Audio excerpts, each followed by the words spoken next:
Talk Live, and as always, you are welcome to join us here. The number 603-283-6160. That's 603-283-6160. In the studio tonight, it's Ian and Mark. Hey, Mark, you're back. Back after a long hiatus, my winter break. I want to bring attention to the fact that you now have a speech impediment. I'm a little lispier. I had some dental work done. I'm sure I'll sort it out over time. Yeah, just in case people wondered why you sound a little bit different. You are being worked upon in your mouth. Hopefully you'll feel better soon. But it's good to have you here. It doesn't hurt. Okay. At this moment. Okay, good. Good to have you here. What does hurt is when peaceful people get taken away from their relatively free lives and thrown into internment camps. In this case, the news, surprise, surprise, is that Joe Biden, turns out, he's probably going to be worse than Donald Trump. Worse. Maybe as bad as Barack Obama on cracking down on immigration. Was Barack Obama as quote-unquote bad as Trump on this? He was worse than Trump. I don't know. I mean, like, they redefined what deportation was under the Obama administration. Okay. So I don't care if Trump wasn't letting people in as opposed to, deporting them once they got here and that kind of thing. Well, I don't know if they redefined it. I mean, that's typical for government to redefine things. Yeah. They have their words and they do things with them. But in this case, the reality of it is the ACLU is not happy after Joe Biden apparently issued new ICE guidance, which, according to Colin Kalmbacher on Twitter, wholly abandons his pledge to halt deportations. Did somebody believe this guy? Oh, my God. A career politician has lied to you? Yes, he did. It's almost the definition of the word politician. As a matter of fact, I'd say that if you said that the definition of politician was liar and thief to most Americans, they wouldn't argue with that. Yep. Well, that's true. And for whatever reason, these politicians managed to fool at least a large number of Americans, maybe not the majority of them, but a large number of Americans into thinking that somehow, some way, this time, this guy will be different than the previous ones. And of course, he's running against the evil orange Hitler. The ACLU had this to say in a press release. The memo is a disappointing step backward from the Biden administration's earlier commitments to fully break from the harmful deportation policies of the Trump and Obama presidencies. While the Biden administration rightly acknowledges that immigrants are our family members, coworkers, and our neighbors, for now, it has chosen to continue giving ICE officers significant discretion to conduct operations that harm our communities and tear families apart.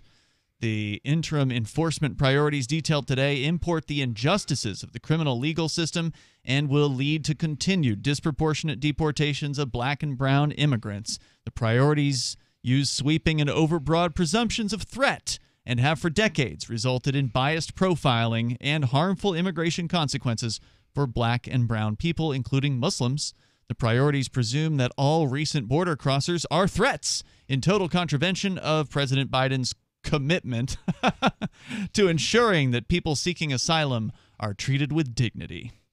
They say further that we expect better from the Biden administration. Well, get used to it, because this is just the beginning of how bad this guy is likely going to get. He hasn't even had a chance to get into war in any meaningful sense yet. No, he's going to be more of the same of Democratic politicians. I mean, he is more of the same of Democratic politicians. And, Republican politicians, not much better through my lifetime. So, this is the same thing over and over again. We had the choice between two crooked, rich, old perverts. And, America decided that this was the one they wanted to believe in. And what a bunch of crap. According to Fox News, the civil rights group is reacting to the memo issued this week, which tells ICE officers to focus on three categories of immigrants: those who pose a threat to national security, those who have crossed the border since November 1st, and those who committed aggravated felonies. Well, guess what? They think that every immigrant who doesn't ask permission to come here is a threat to national security. Probably true. Yeah. An aggravated felony is well defined, though. The directive is temporary. And it would not, I can't say that it would break my heart if the immigrants that they decided they were going to deport first were the ones who were committing felonies with weapons. Well, that you have no evidence that that's what they're going to do. Well, that was number 3. That's just a directive. The reality of it is, Mark, these are cops, and cops are cowards. So if they're going to go after an immigrant, are they more likely to go after the armed-to-the-teeth criminal gang that might have crossed the border, or are they going to go after the people that just want to go and get a job somewhere? Well, they certainly have raided chicken processing plants in a variety of things. They sure have, and they're going to keep doing that. And, I never see news stories where, MS-13 does anything but get free guns from the government. Right. Yeah, when's the last time the big bad gang members actually had a shootout with federal agents? I don't remember hearing that story. The officials say the guidance doesn't explicitly prevent anyone from being arrested or deported. Instead, it directs resources at certain targets. However, field officers seeking to arrest someone outside of those 3 categories would need approval from their chain of command. Quote, by focusing our limited resources on cases that present threats to national security, border security, and public safety, that's basically everyone who is crossing the border without permission. Okay, if somebody crosses the border, they're a threat to border security, right? They're a threat to border security, and they're going to treat them like that. And they're going to, guess what? Start separating children from families and continue separating children from families. In fact, that was the other story that I'd had from, I don't know, looks like almost 2 weeks ago at Reason.com. Headline, Biden is still separating families at the border. Where's the media outrage? Right. And, I mean, this was I heard several of my friends say, I get we don't have a big choice here. They're both crappy candidates, but Trump is separating kids from their families at the border. Mm-hmm. And so they were going to support Biden for that reason. Well, there you go. Because they thought Biden would somehow be different than the Biden who was separating kids from their families at the border under the Obama administration. Yes. I mean, obviously, politics isn't America's solution. At some point or another, we're going to have to figure it out that you can't just go every 4 years shoving the least distasteful of your team down the other team's throat. It's really a crappy way to run a country, and we're getting more divided by the day. If you want to weigh in here, your thoughts are welcome. 603-283-6160. And then, of course, you had Biden just the other day saying what he said. I don't think we actually did play this on the air. Did you hear the clip of him talking about blacks and Hispanics, Mark? No. I was hearing. I've heard quite a bit of his stuff on China, though. Rambling. Yeah, we did talk about his opinions, where he's basically backing the Chinese internment camps, where he he refuses to criticize the Chinese president. It's cultural. Dictator. That's what he said. He just basically apologized for the Chinese internment camps that are interning millions of Chinese Uyghur Muslims. And there's an argument that what he was doing was arguing for the cultural differences of the United States and saying that he had to, as a president, support freedom of people all over the planet and civil rights and that sort of thing.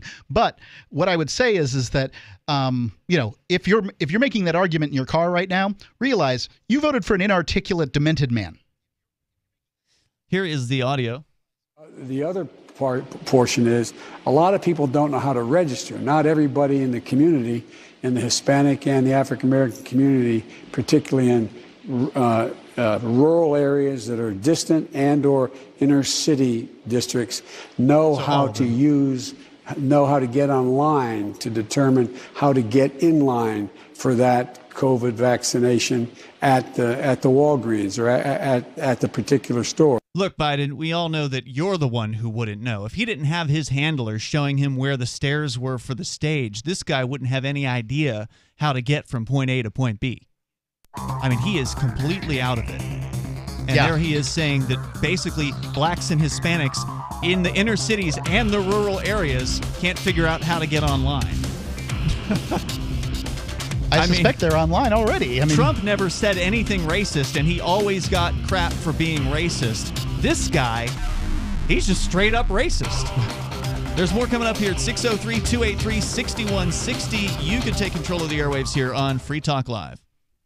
Want to accept Bitcoin at your online store? There's a good chance you already have what you need: a WordPress using WooCommerce and a Bitcoin address. Now all you need to start taking Bitcoin payments on your website is the AnyPay app on your Android or iPhone. Just paste your Bitcoin address into AnyPay, then connect it to your website with our one-click plugin for WordPress. Now your website takes Bitcoin, start to finish, in 15 minutes or less with no complicated steps. Download AnyPay from the App Store today. There are lots of ways to listen to Free Talk Live. Our podcast has been around since podcasts began, and now the FTL feed is loaded with content besides our full show archives. Did you know that we make it easy for you to customize your podcast subscriptions? We have different feeds, one that includes only our full shows, one with just the Daily Digest, and our main feed that includes everything. You decide what you listen to. It's quick and easy to customize your feeds at feeds.freetalklive.com. That's feeds.freetalklive.com. What if the United States and the Soviet Union had fought on land, sea, air, and the astral plane, struggled for dominion across parallel dimensions, or on the surface of the moon? What wonders would have been unveiled? What terrors would have haunted mankind from those dark and dismal dimensions? Come closer, peer through a glass darkly, and discover the horrifying alternative visions of World War III from some of today's greatest minds in science fiction, fantasy, and horror. Weird World War III. Available now from Baen Books at baenbooks.com. Are you tired of governments murdering people around the world?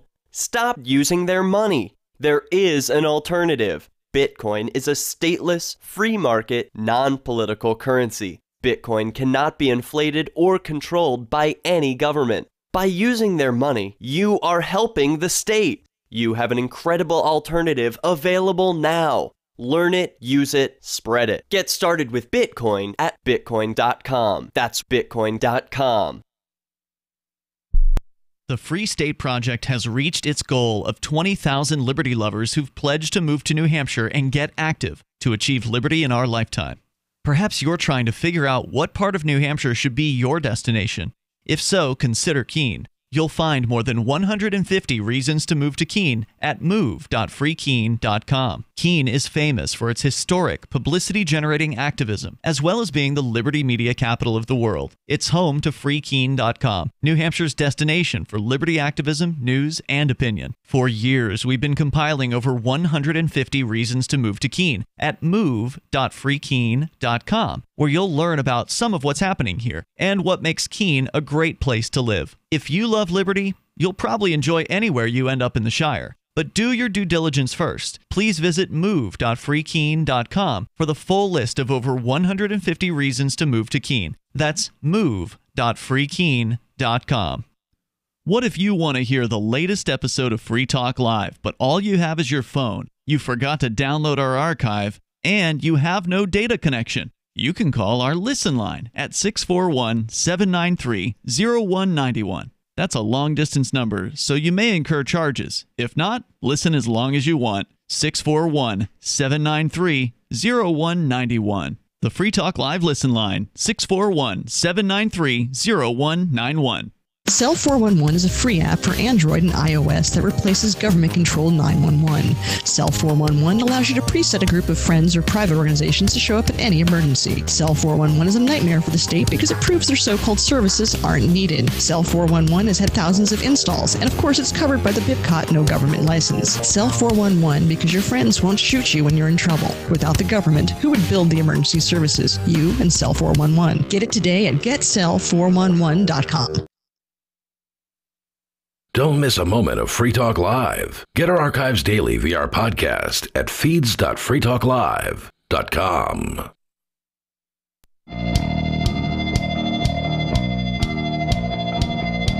It is Free Talk Live. As always, you're invited here. If you want to join us, the number is 603-283-6160. That's 603-283-6160. And in the studio with you here tonight, you've got Ian. And Mark. All right, so lots of stuff to talk about. We're going to get into your calls and thoughts. We started out with Joe Biden. Surprise, surprise. He's a lot like the old Joe Biden. You remember the guy that was vice president for 8 years? It's not like we didn't know what we were. And before that, a senator for a very long time. Yeah. We knew what we were getting from this guy. Like 50 years or something in D.C. or whatever, in quote-unquote public service or wherever it was, Delaware, et cetera, wherever. whatever hole this guy crawled out of. He is now, surprise, surprise, going to be cranking up the immigration enforcement. And if you want to comment, you're certainly welcome to. Also, I do want to invite you over to Bitcoin.com because you might have heard Bitcoin is hitting record highs almost daily. Now, today it hit a record high of over $57,000 per Bitcoin. It's now down all the way down to 55.7 at the moment. So, oh boy. If you want to learn about Bitcoin and Bitcoin Cash, get on over to Bitcoin.com. They've got a Get Started section you can click on. And if you only have 3 minutes, you can just watch the first video. If you got a little bit more time, there might be some other interesting topics there that you want to explore. And again, learning the basics is what you can do. And it's still early, by the way. You think it's too late? We've been talking about this since 2010 here on Free Talk Live. And everybody feels like, hey, I wish I'd listened to those guys. Well, everything you could still listen. Yeah, everything I see says that Bitcoin is going to go very high. BTC. Now, don't ask me why. I think it's compared to the other cryptos out there, I don't think it's. I think it's old tech. Mm-hmm. But not everybody agrees with me clearly. Yep. And the horses that I bet on for some time ago, they aren't running the way that I would have liked to have seen them run. No doubt. Well, I mean, we don't know what the future holds. The price may go down, but the price so far has continued to go up over time, slowly over time, and now not so slow. It's going up, in some cases, thousands of dollars a day. So go to Bitcoin.com, learn more about that there. And if you're not new to crypto, you can go to their news site over at news.bitcoin.com. As we go to your calls and thoughts, Jerome is on the line in South Carolina. Hello, Jerome. Trump is not a racist. What is he then? But he's a good human being who loves everyone. I didn't say he was a good human being. He's a politician. Is the arbiter of whether a person is good or not, whether they're racist or not? I mean, is that that sum total? You can not be racist and still be a good person? No, but it said that if someone reveals to you who they are, believe them. So what do you think he's revealed to people? What do I think? He's not a racist? Biden has revealed to people, or Trump? Because Biden just came out and said black people are stupid. Well, hey, that's his opinion. Right. He's pretty stupid, too. That's what I'm saying. He's a politician. Now, Trump never came out and said something quite so obviously, breathtakingly boorish. No. Oh, you mean like when he said, when you're a celebrity, they let you get away with it, grabbing women? Oh, yeah. He's definitely a bad person. Boorish? There's no doubt about it. That's not boorish? It's as boorish as Biden grabbing that woman that the Senate won't let us have hearings on, find out the information on. I know you don't like Biden, so I don't like Trump either. Why am I defending him? So I know you would throw dirt on Biden as soon as you could. I don't believe he said it exactly the way you put it, but since that's the way you didn't we just play it? Yeah, do you want us to play the audio for you, Jerome? Because we did just play it. I don't want to play it because I done voted for him, so hey, we take the good with the bad with him. Oh, I get it. Like Jerome, I understand. For Trump, you took that. Hold on. Look, I'm not saying that everybody who voted for Biden is a bad person. What I would say, in fact, is that this nation is so divided that we would vote for a crooked old pervert in order to get rid of the other crooked old pervert. Like, that's how messed up this is. I'll take this racist because I got to get rid of that racist. Whatever the situation is, I understand why people choose to vote in weird ways when it comes to a presidential election. But I mean, when you take a bunch of animals and do scientific experiments on them, they do weird things. Well, this is a big sociological experiment. By the way, you didn't talk about how Rush Limbaugh died this week. Huh? Actually, yes, we did. We talked about it this week. He didn't like Trump until he ran for president. Then all of a sudden he loved. Oh, Rush Limbaugh wasn't a racist either, was he? And him giving him the Medal of Freedom, is that a bigger joke than that? None of the black leaders stood up to honor him when he gave him that. They just sat there, and you know why. Why? Because he's a racist. He's a disgrace. Look, what do you call President Obama? Oh, Rush Limbaugh's not a racist, and that's one of Trump's best buddies. I think Rush Limbaugh simply... Hold on. If my understanding is correct, now Rush Limbaugh is a savvy character. I don't know whether he's a... Savvy? Yeah, he knows what he's... Savvy for what? He's savvy in broadcasting. $500 million? He used the color of his skin to make $500 million and enrich himself on race. Well, there's plenty of people who are black that have been on the radio and they've managed to make money. And made that kind of money off of race. Look, Rush Limbaugh's sidekick is a black guy. Yeah. Oh yeah.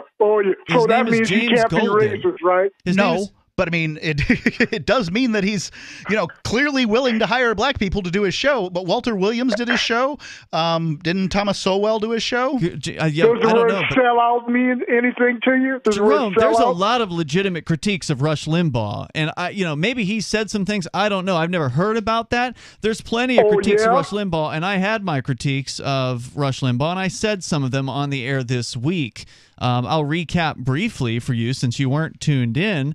Rush Limbaugh, I definitely appreciate the fact that he, a lot of people believe he saved the entire AM band, and some argue he created talk radio as we know it. By the way, I can't stand. Can I give you the opinion, Jerome? Can I give you the opinion here? Okay, sure, so he deserves a lot of credit for the business aspect of what he did. Yeah.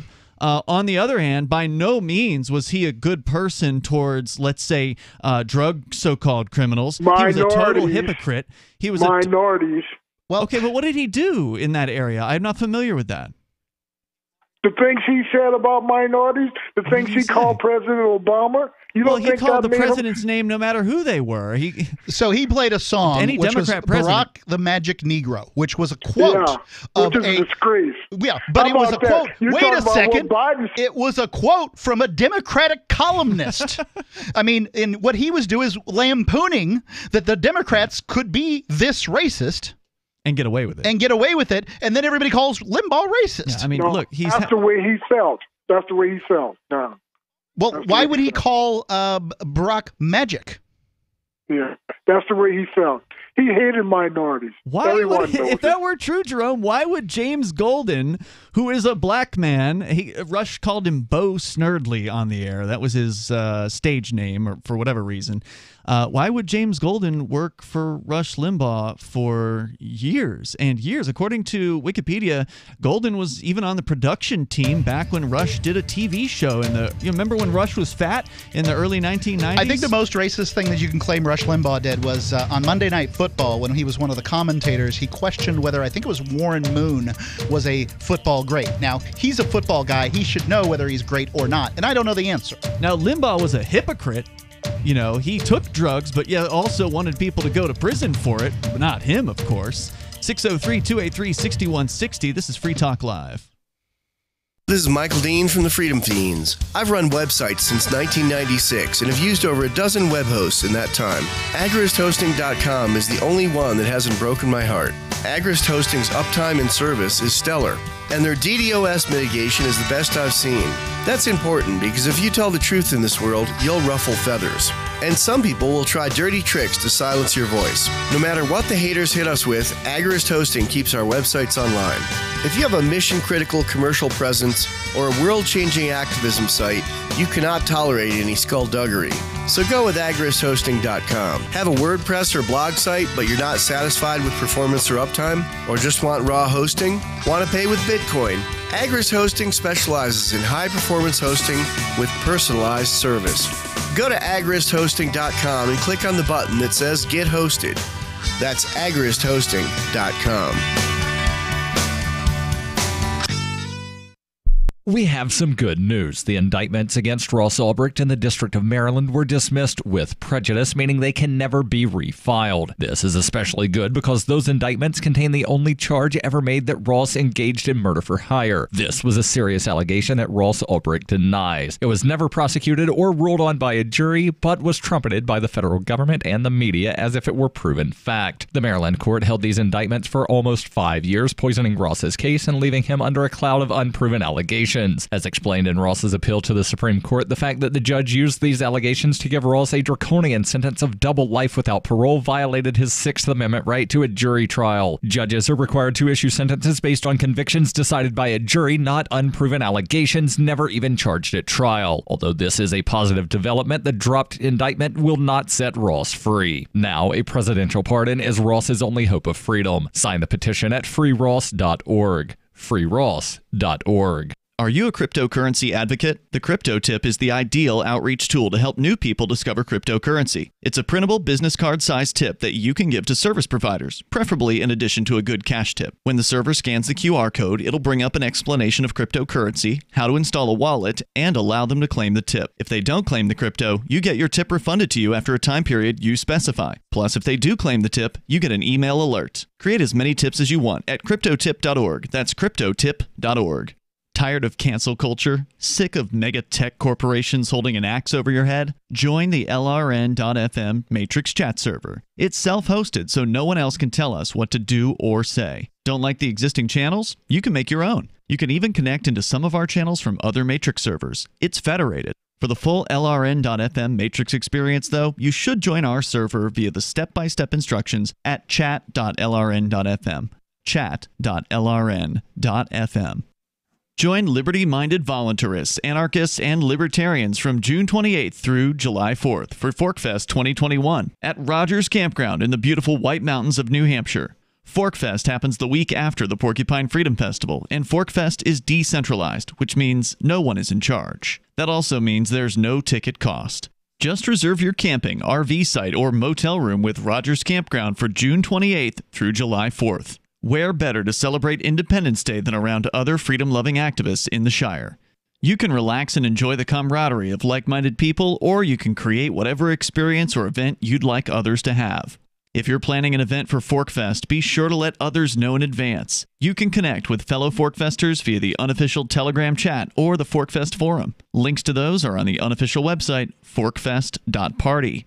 Mark your calendar for June 28th through July 4th, 2021. We'll see you at forkfest.party.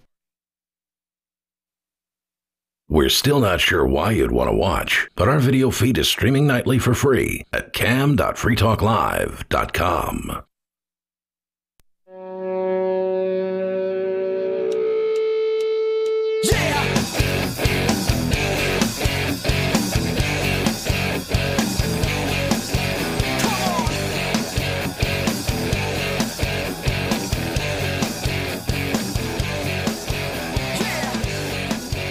Yep, it is Free Talk Live, and our number for you, if you want to join us here, is 603-283-6160, 603-283-6160. AnyPay 2.0 is here, and crypto payments are now faster than ever. If you're using Edge Wallet, Handcash, Bitcoin.com's wallet, or Dash Wallet, your experience should be pretty smooth, but some wallets out there, as good as those other wallets are, they just aren't ready for AnyPay 2.0. I mean, a lot of people use Coinomi and Exodus Wallet, RelayX, Bread Wallet.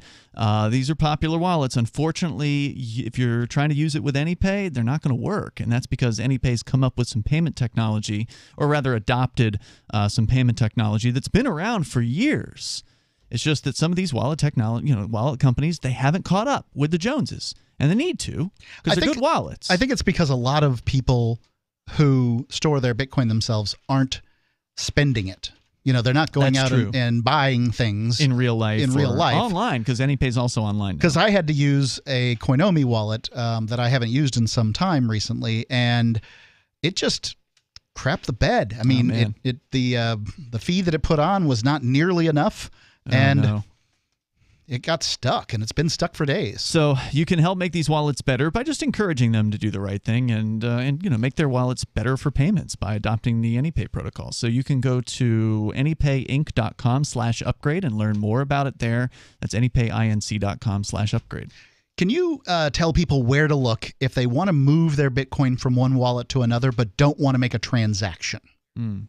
Where to look? Yeah, how would you find those instructions online? So, I mean, the short version is you'd want to get your backup words from mnemonics, whatever wallet it is, right? And put those words into probably the worst wallet. word to use on the radio, mnemonics. Yeah, you'd want to put those words into another wallet, but not every wallet is going to accept the backup words, Mark. So it's not a perfect process. So you'd have to figure out which wallets take the other wallet's backup words, and it gets a little complicated. So just keep that in mind. And we don't do tech support on the air. I know. I was just asking if there was a place people could go to find it. Mnemonics. Here's the internet. Yes, you could probably look there. Yeah. 603-283-6160. So, again, anypayinc.com/upgrade. We've been talking about, I almost called him Barack O'Biden. All right. Biden, who is surprised, just like he was when he was the vice president under Barack Obama. And if you remember, under Barack Obama, there was controversy on the left because guess what? Barack Obama was an enforcer of the immigration policies. And surprise, surprise, Joe Biden is also enforcing those same immigration policies. Yeah, he had to look tough on something, so he became the deporter-in-chief. As according to Reason.com, President Joe Biden took the oath of office on January 20th. The question of what immediate action he would pursue on immigration arguably drew the most bated breath. And as modern presidents tend to do, he settled into 1600 Pennsylvania Avenue with a spate of executive orders, many of which served only to overturn former President Donald Trump's executive orders. One such move, Biden instructed Acting Attorney General Monty Wilkinson to rescind Trump's zero-tolerance policy that saw thousands of migrant parents separated from their children at the U.S.-Mexican border. The new order is symbolic, and that's what a lot of politics is all about. It's about making symbolism for people to think that you've done a thing and that you've done something differently.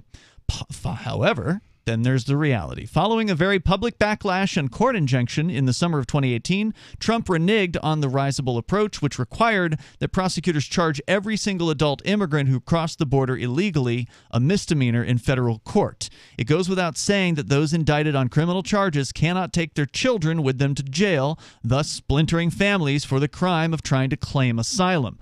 Hundreds are yet to be reunited, and others, some of them, will likely never be. I know this is a disaster, but I mean, if you knew that there was that the policy in America was to separate families and this sort of thing, why would you cross the border with your kids?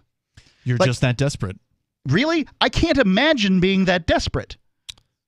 Well, you've had a fortunate life. With the exception of the prison term. Yeah, like the lowest socioeconomic class in the country. Yeah. But you've never been a poor person in Mexico. It's true. Okay. And this was, in all likelihood, a poor non-Mexican in Mexico. They're coming from like Honduras, Guatemala, Nicaragua, places like that. But, you know, I mean, as a species... You've never been a poor Honduran who's traveled across an entire continent. As a species, our one evolutionary imperative is to protect our kids. Mm-hmm. And it just seems like...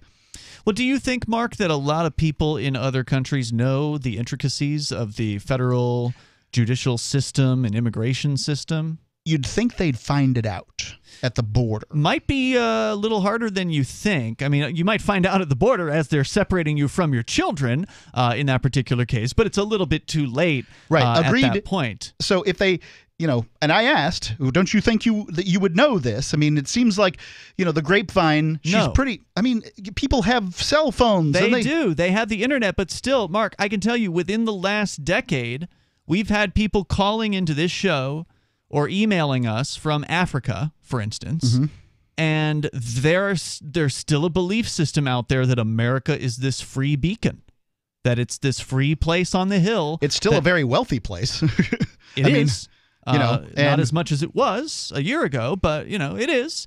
And regardless, people know that things are bad where they are, and they hear stories about the United States being better. Sure. And it is better in a lot of ways. I was musing when I was in Africa. I was sort of thinking about how you went to Ghana?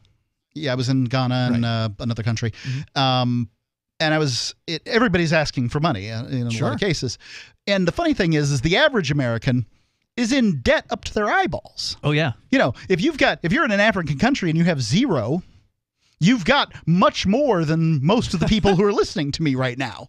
You know? Well, I mean, I see what you're saying. Right, but we have the wealth in so much as you could live in the house and you can do all of these things. Right. But Americans are living in their debt. They're driving it around. Yes. They have, you know, they can use the debt as a tool. I was just musing. Yes. Like, I'm not saying that, I see what you're saying. Yeah, I think it's interesting that Americans can be so in debt and so wealthy all at once. Yeah. It's crazy what's going on out there. If you want to comment, you can join us 603-283-6160. 603-283-6160. Buried in the news cycle around Biden's gesture, however, is that the updated guidance that he has issued. Now, this was before the guidance we were talking about earlier. So this was like right as soon as he took office, the guidance they're talking about now. It does not, in fact, stop family separations. It just tells the state to use discretion. Prosecutors should not rule out formally charging misdemeanor border crossers, but instead, quote, take into account other individualized factors, including personal circumstances and criminal history, the seriousness of the offense, and the probable sentence or other consequences that would result from a conviction, unquote. It's certainly an upgrade from a zero-tolerance approach, which, true to name, was without any nuance or mercy, but it still gives the federal government wide latitude in deciding which mothers and fathers get to stay with their children, and expressly does not eliminate the possibility that they could be separated, perhaps forever, simply for crossing a literal line in the sand. And this is the thing, is when you're talking about, let's say, an infant separated from its mother. Now, the infant can't identify who mom is. Mm-hmm. And mom... she's separated for days, weeks, months. Oh, yeah. It gets very complicated on how to give that baby back to that woman. Like these people are given fake names at the border. They, pretend not to understand enough English to be able to do this or that. And yeah, I mean, there's a lot of these kids who are never going to see their parents again. Which Jane Doe does she belong to? Right. 603-283-6160. It's still difficult to ask for asylum at ports of entry, says the director of immigration studies at Cato's Institute Center for Global Liberty and Prosperity, Alex Norasta. He said further, quote, you have to basically try to sneak into the country illegally and then ask a border patrol agent. But by doing that, you commit a federal crime. And remember, this story was written before his most recent guidance, which basically gives, carte blanche to these bureaucrats to continue enforcing, as they did during the Barack Obama administration, and some would argue Barack Obama enforced harder than Donald Trump. More coming up. After this morning's police raid on Cosmopolitan magazine's male pleasure laboratory revealed that test subjects were forced to endure horrific abuses and inhumane living conditions, Onion reporters spoke to 23-year-old Daniel Chertok, one of the numerous men exploited for the monthly magazine's studies on erotic stimulation. It was awful. They drove us wild for days on end. Once they made me lather myself with gallons of sexy bath oils, and then read thousands of racy text messages until my eyesight began to blur. Then for the next 12 hours, they blasted sultry songs into my ears and made me simulate 50 crazy hot sex moves. They said I couldn't rest until they found the bliss button on my randy regions. According to Chertok, test subjects were often subjected to hours of grueling experimentation at the hands of female scientists. Chertok added that many of his fellow subjects were not lucky enough to survive the excruciating treatment. This is the Onion News Network. Look, I'm sorry, but you're in for a world of pain if you use Koinomi. The reason is their wallet doesn't support payments. The solution is simple. Let them hear your voice. Message Koinomi on Twitter, it takes 5 seconds, and tell them AnyPay sent you, because they're on the fence right now, and your voice will prove that people care about using Bitcoin for payments. Go tweet at Koinomi now. Or even better, leave a review in the App Store. They really pay attention there. Thanks. Some of you asked, and now we've delivered. LRN.FM's live Keene, New Hampshire studio shows are now streamed in HD on Twitch. Visit our channel at twitch.lrn.fm and give it a follow. If you have Amazon Prime, you get 1 free subscription on Twitch. If you use it on our channel, Twitch will give LRN.FM a monthly piece of your Prime subscription cost. So please watch, follow, share, and subscribe to twitch.lrn.fm. That's twitch.lrn.fm. Hey guys, Mark Claire here, lionsofliberty.com, where we strive to advance the ideas of liberty daily. We bring you the Morning Roar. That's right, every Monday to Friday we'll have a brand new edition of the Morning Roar, where we provide a roundup of some news stories that you may not find in the mainstream media or even in your typical social media newsfeed. We find stories that relate to the ideas of liberty and provide you with our liberty perspective on them. Every Monday, we have our longest-running feature, Mondays with Murray, named after the great libertarian Murray Rothbard, where we'll examine an article or an excerpt from his works and help convey his view, along with our little spin as well. We wrap it all up every Friday with Felony Friday, where our own John Odermatt goes out and takes a look at some sort of felony. There's felonies committed every day, whether it's a felony committed by the police, a politician, or even an average citizen. You can find all of this and so much more over at lionsofliberty.com, advancing the ideas of liberty daily. So you've heard all 3 hours of the latest episode of Free Talk Live, and you're still hungry for liberty-oriented audio content? Did you know that we have another 24/7 audio stream at LRN.FM? The Liberty Radio Network airs the latest episodes of some of the best liberty-oriented podcasts on the internet around the clock. In addition to recorded content, you'll also hear live shows like Free Talk Live, originating from our Keene, New Hampshire studio. So listen anytime at LRN.FM. That's LRN.FM. Should you be able to earn an honest living free from senseless government interference? The Institute for Justice thinks so. That's why we've spent years defending hard-working men and women from pointless government regulations. Nationwide, IJ has created opportunity by reducing government power, but there is still more work to be done. Visit our website today at ij.org. Let IJ take care of the government so you can take care of your business. Yep, we still do email. Drop your email address in the entry box at freetalklive.com, and you'll be kept in the loop with Free Talk Live.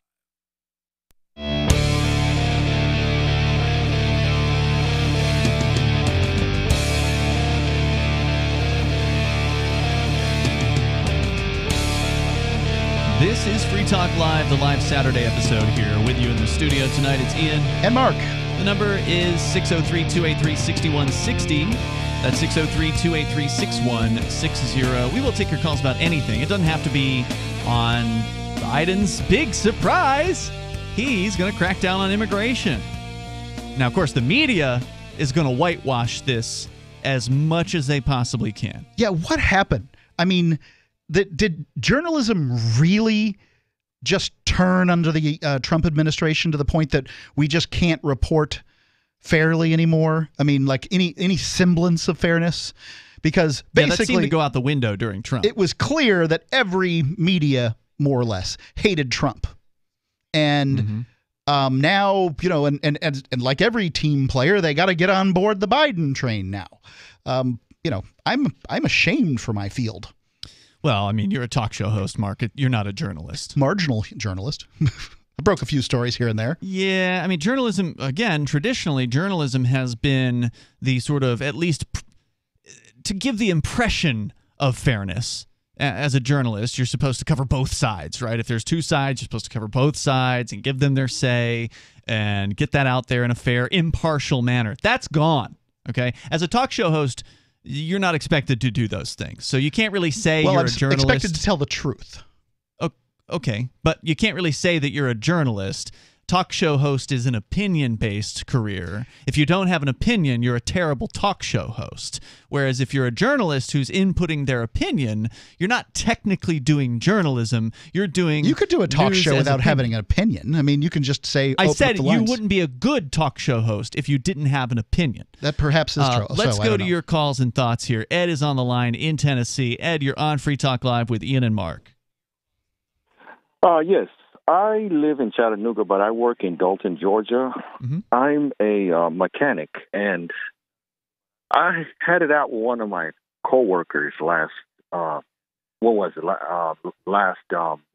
actually, over the senatorial elections in Georgia. Okay. And I don't know if the Republicans have reached a new level of stupidity, but I had three guys that I work with boycotted the senatorial elections in Georgia, and then they started complaining about the result, that the elections were stolen.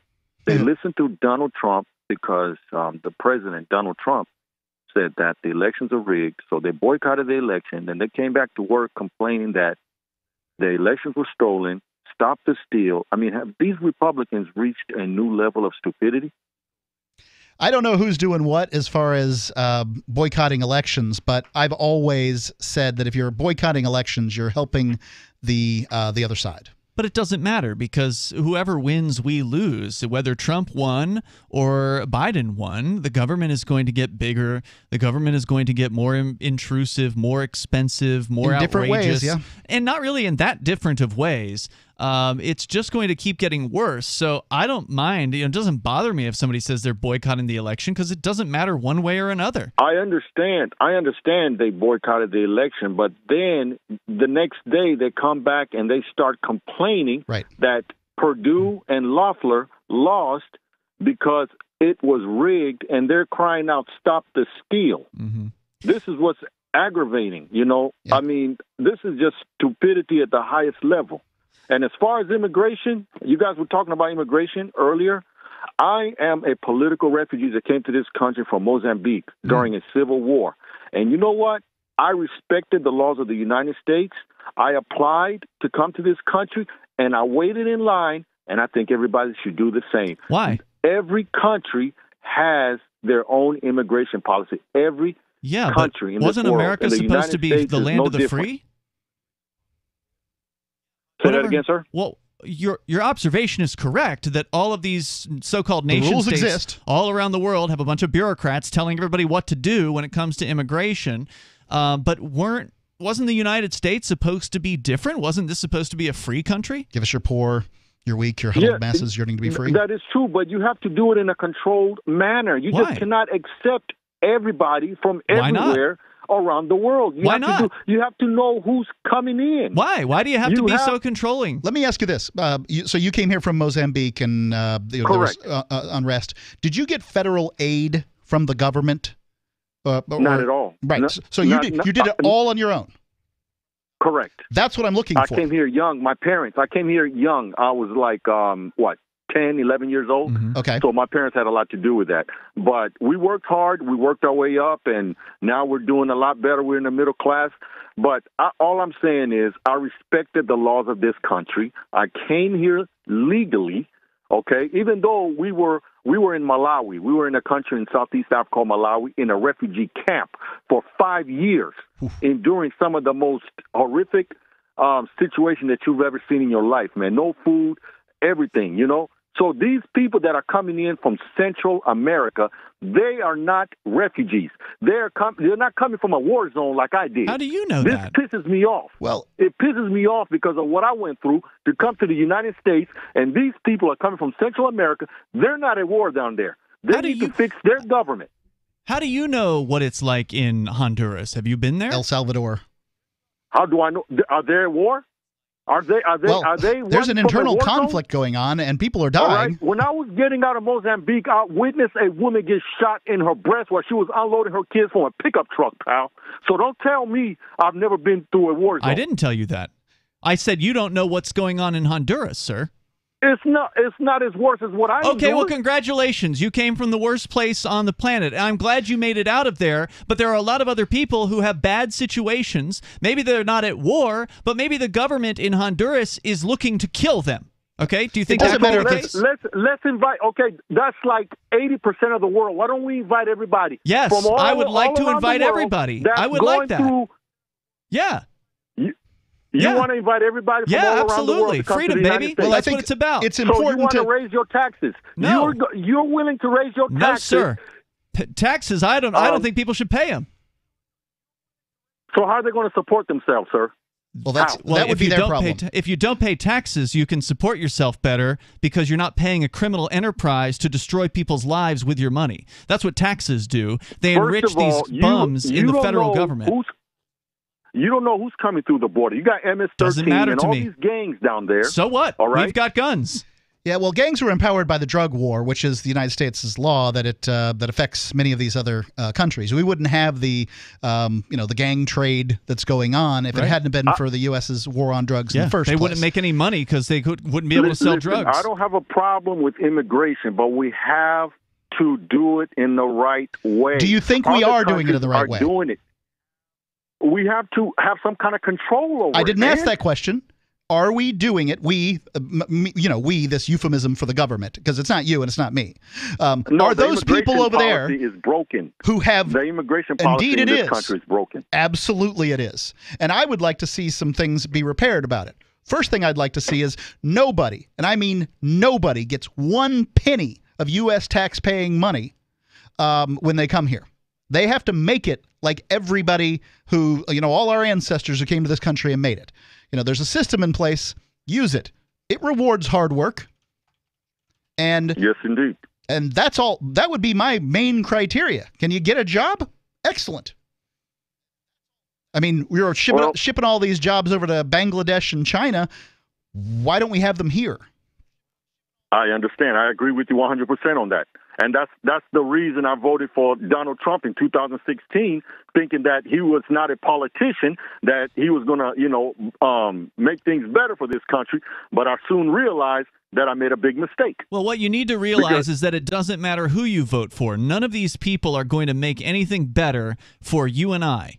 They don't care about the little people. They're in it for their buddies. They're in it for the cronies. They're in it for their own enrichment and the enrichment of their friends and the punishment of their enemies. That's what it's always been about. That's what the government is about. And until we actually... That's what it was about in Mozambique. Yeah, until we secede from the United States, until Georgia says, see you later, until New Hampshire says, see you later, Texas, California, all the states say goodbye, the madness in D.C. is going to continue, and it doesn't matter who you put in charge. You know what? I got to give a shout out to AOC. She raised $2 million and gave it to the state of Texas. And I also got to give a shout out to Beto O'Rourke for helping the people of Texas. He went out. You're confused. If you give something to the state, it doesn't go to the people. Some of it does. Thank you for the call, Ed. I do appreciate hearing from you tonight, because what happens is the state is a criminal enterprise, and so they give it to their buddies. They're not going to go out and actually help people. If they wanted to actually help people in a time of crisis, like say, be the connected contractors, Hurricane Katrina, or a giant freeze that's affecting the entire state of Texas, they would let individuals come in, companies come in, charities come in, and actually help people, rather than shutting down access to doctors and trucks full of water or whatever it is, right? Which they do. These things happen when the government is in charge. They tell people what to do, and people die as a result of that. Hour 2's coming up.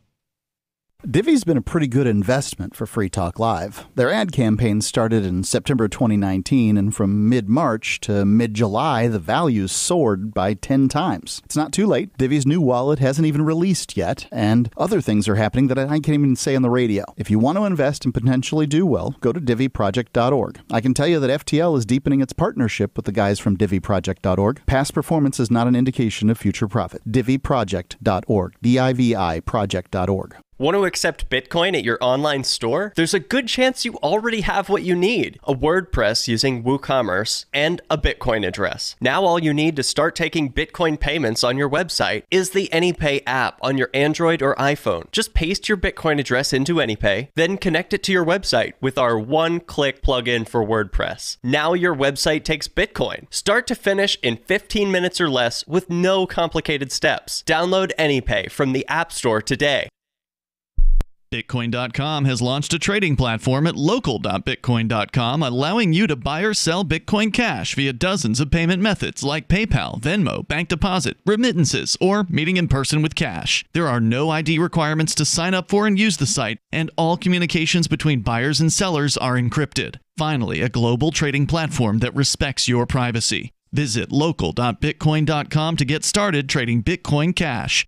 local.bitcoin.com. If you want to know the latest about Free Talk Live before we go on the air, all you need to decide is how you want it delivered. It's your choice. Visit news.freetalklive.com to receive our usually weekly news updates by email. Plus, we have a Twitter account at twitter.freetalklive.com, and you can follow us on the decentralized Mastodon platform at toot.freetalklive.com. So please follow us at toot.freetalklive.com and sign up for our emails at news.freetalklive.com. You're listening to the live edition of Free Talk Live. Hour number 2 is next, after the news, here on the Liberty Radio Network at LRN.FM. Several dead from a shooting in Louisiana. I'm Joe Chiro, Fox News. A shooting at a gun store in a New Orleans suburb has left 3 people dead and 2 others injured. The Jefferson County Sheriff says it happened in the town of Metairie when a person opened fire in the store, striking 2 people. Several other individuals then engaged the original shooter. Authorities say they're still trying to sort things out. All 231 passengers and 10 crew are safe after a United Airlines plane experienced a right engine failure shortly after takeoff from Denver International Airport. Large pieces of engine cowling landed in the Denver suburb of Broomfield. Police spokesperson Rachel Welch says it could have been much worse. I'm honestly shocked looking at this debris field and how busy Commons Park is. This is a very popular spot in Broomfield. We have the dog park, we have the turf field, there's playgrounds. This park, on a day like today when it's not as cold as it was last weekend, we could have hundreds of people here. Flight 328 was flying from Denver to Honolulu and returned safely to the airport. Texas officials now trying to get supplies of food and water to people in the wake of this week's storm. They say that 150,000 people still have no water, millions more under boil water orders. Almost 10 million bottles of water have been ordered through the federal government. Today alone, 1 million of those bottles have been handed out. They've also ordered 5 million MREs, but those haven't been able to make it yet to the areas that need it, and that's because there are road closures still as a result of the winter weather of the past week. Fox's Grady Trimble. Power has been restored to most areas. Kroger Company says it's among the victims of a data breach in December involving a third-party vendor's file transfer service. Kroger is notifying potentially impacted customers and offering free credit monitoring. America is listening to Fox News.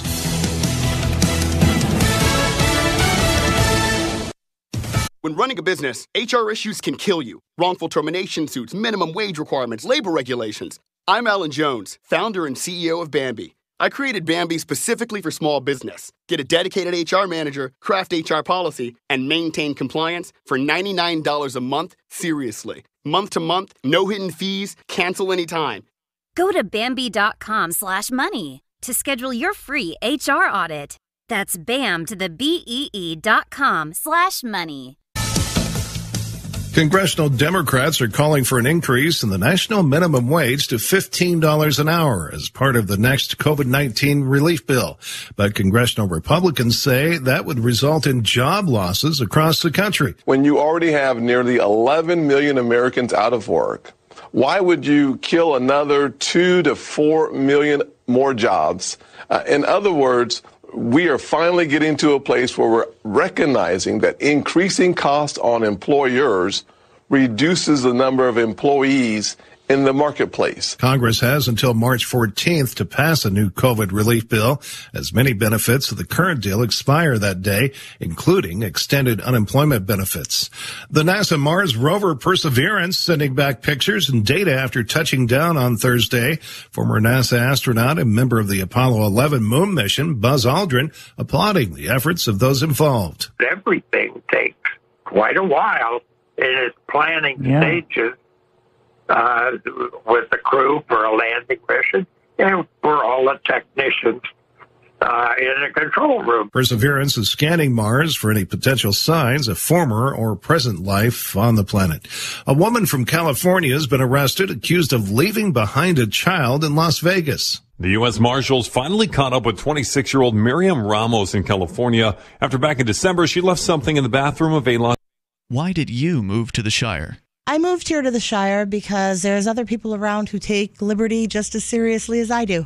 I moved to the Shire because I saw videos of people challenging authority and thought that I could get support myself. It called to me, like, do this, right now. I wanted to be around people like me who got it, and once I got here, I knew there was nowhere else that I wanted to be.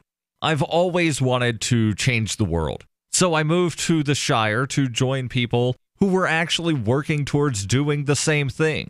The people here are awesome, loving, and positive. It was for the adventure and for the feeling of something important is happening here, and I just wanted to come to sort of be part of that. Visit ShireSociety.com to read and sign the Shire Society Declaration and learn the reasons why, if you love liberty, you should immigrate to the Shire. Plus, connect with others via the forum at ShireSociety.com. That's ShireSociety.com. George W. Bush may be retired from politics, but he's keeping busy with his new hobby of painting. Today, the Picasso-in-chief tweeted his latest picture, a turkey sandwich and glass of lemonade in front of the ghost of the Iraqi child that follows him everywhere. Rebecca Mera has been following the flourishing art career. He's pretty good, Rebecca. Yeah, well, Rachel, Bush doesn't claim to be a great artist, but as he put it, not bad for an old man, huh? Not bad at all. He says he likes painting simple things he sees in everyday life, like his dogs, that dead Iraqi child. You can see that Bush's art is improving over time if you take a look. At first, he could barely draw the Iraqi child's transparent hands, but now they look much more realistic. Much more. You know, I'm not surprised that he's getting better. Bush practices constantly. And Laura Bush says he's more focused than ever, locks himself away for hours at a time and won't talk to anyone while he's painting. Yeah. Makes you wonder if history will look back on Bush as a politician or the next Rembrandt. Up next, a study found that drinking red wine once a day can help the body get hammered. This is the Onion News Network.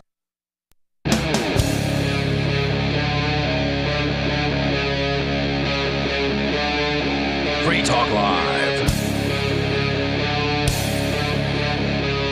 It's Free Talk Live, and the phones are open here on this live Saturday episode of the show. The number is 603-283-6160. That's 603-283-6160. In the studio tonight, you've got Ian. And Mark. We are talking about the not surprising hypocrisy from one Joe Biden, who is now issuing yet another notice out to the Department of Homeland Security, specifically ICE, Immigrations and Customs Enforcement, and essentially telling them that they're going to just be, doing things as normal. They're going to be deporting people. They're going to be separating children from families. Now, he's not coming right out and saying that, but it's basically in there. If you know what you're looking at, when you see the news story here saying that now the bureaucracy, according to Fox News and the ACLU that have been looking at this, where they're told that, they're prioritizing certain types of arrests. So they're prioritizing three categories of immigrants: those who pose a threat to national security, those who have crossed the border since November 1st, and those who committed aggravated felonies. So basically, what's going to happen here is the government border enforcement is going to go after everyone attempting to cross the border without asking government permission first, because they are considered a threat to national security and a threat to border security. And if they are with their children, guess what's going to happen to them? They're going to be separated. They are going to be separated. If you're arrested, you can't take your kids to jail. And the only difference is, then they'll put the kids in a kid jail. What else would they do? Right. Until they can maybe foster them out or something like that, or ship them back. And they won't be sexually molested there, don't worry. Oh, that never happens in the foster system. No. Especially not the federal foster system. I'm sure they only have I don't think it's foster. I think mostly it's homes, juvenile detention centers, they basically. Have those. Yep. They're turning, I think they turned a Walmart into like an immigration detention center somewhere, at least one. So you want to join us here, you certainly can. The number is 603-283-6160. And I'd like to, take just a second to, while I, take shots at America's immigration policy, which is easy to take shots at. It's a disaster. Everybody will tell you it's broken. Now, I have some solutions. My solutions would be, I want anybody to be able to come who wants to work for a living and build a better life for themselves. Right. Not the welfare hounds. Right. And so that would require, stopping welfare, basically. Because don't worry, they're going to, if you let immigrants in, they're going to figure out how to be a citizen or recognized by the welfare system or whatever, and to get the benefits. Because they see some people getting them, why wouldn't they get them? So I say end welfare completely. You mean across the board, including for Americans? Yep, for Americans. I mean for, but at the very least, I'm on board with that. At the very least, you make a hefty fine that they sign, or a hefty prison sentence that they sign, that they would, be subject to if they accept welfare, and if they're found with it, getting it, then that's another way to solve that problem. Obviously, they could they wouldn't be able to vote, like they're never. Your whole life. Like you're coming across this border, but you're not ever going to be able to vote. Because basically the big complaints are the Republicans are like, the Democrats want everybody to come here, so they'll vote Democrat. Well, fine. Make it so they can't vote. So because a lot of people just want to come here and live a better life. Yeah, that's absolutely true. I think the vast majority of people who are coming here are looking for a better life, and only the government stands in the way of them making that happen. And by the way, making our lives better. I'd like to add that, because when people come here who are looking to make a better life for themselves, they have to get work. Either they get a job or they create, because a lot of immigrants are actually entrepreneurs. Sure. They never had the freedom to open up their own business wherever they're coming from, and here they have a better chance in a lot of places. So when I was going through the southwest of America, I was seeing a lot of farms out in the desert that are being farmed by people who don't speak English. I mean, going into towns where you can't get served in English. Wow. People, making our lives better by working. And working hard in a lot of cases. That just brings the price of things down. It brings the price of services down, like, whether it's lawn care or picking fruit or whatever it is that these folks are doing. And lots of Mexicans have moved well above these particular stations. In fact, those are mainly going to Central Americans at this point. Yeah. But somebody still has to pick the lettuce. Absolutely. And we know that Americans aren't going to do it. No, we've seen instances where they tried to take American prisoners and force them to do it. Well, they like, gave them the opportunity. Take me back to jail. Yeah, that's literally what happened. And then the vegetables started rotting on the vines because they couldn't find Americans to do the job, and they scared away the immigrants with a That was in crackdown. Georgia. This was years ago in Georgia. This was during the Obama administration, I think. Yeah. So, and now guess what? Joe Biden, he's just like Obama. In fact, no one should be surprised about this. And yet everybody thought that this guy was somehow going to be different. Look, this guy can barely put his pants on straight. I mean, he can't even finish a sentence without rambling. He is in bad shape. I mean, he's not the guy making decisions. I don't know who's making the everybody said from the very beginning, his handlers are going to do it. Yeah. His handlers are going to. Well, why would the Democrats be any different than the Democrats have been up till now? Nope. So here's a little bit more from Cato Institute and Reason.com. The director of immigration studies at their Center for Global Liberty and Prosperity says it's difficult to ask for asylum at ports of entry. You basically have to try to sneak in illegally and then ask a Border Patrol agent, but by doing that, you commit a federal crime.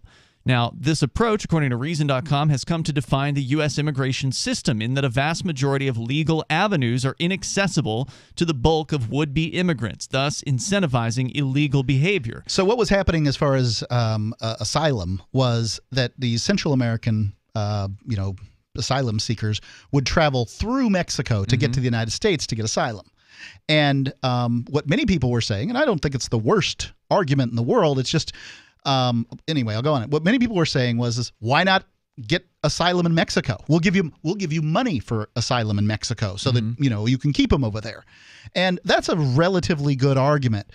However, what I'd say is that, look, people want a better life for themselves, and they want a better life for their kids, and they're willing to work to get it. And those people we should want. Remember when nations wanted land and when nations wanted population? Well, now with the introduction of social welfare programs and, socialism worldwide, nobody wants more citizens because there's more people to take care of. Now they're protecting their citizenship. And America wasn't founded in that time frame. They weren't trying to keep people out. That's why the United States government has power over naturalization, but not immigration. Immigration isn't mentioned in the Constitution, which means that power is a power of the state. The state meaning like Texas or Oklahoma or whatever. Now, obviously, things have changed over the course of 200 and something years since the 240 or something like that. Since then. But that's what it says. And if we're going to act like the Constitution is a meaningful document, well, that's what it should be dealing with. Now, even if, Mark, a bunch of people came over the border, let's say the borders just opened tomorrow, and there was no more restrictions. People could come in, and it wasn't even with your restriction of no more welfare. Like, welfare's still out there. Some portion of the immigrants would get it. Others just wouldn't bother because, they're self-sufficient and they can take care of themselves, and they don't do that. And they don't want their name known on any federal list. And they're just not comfortable taking welfare. There's those people. But let's say a whole bunch of them did. Let's say a whole bunch of people came in, a whole bunch of people took welfare. You know what?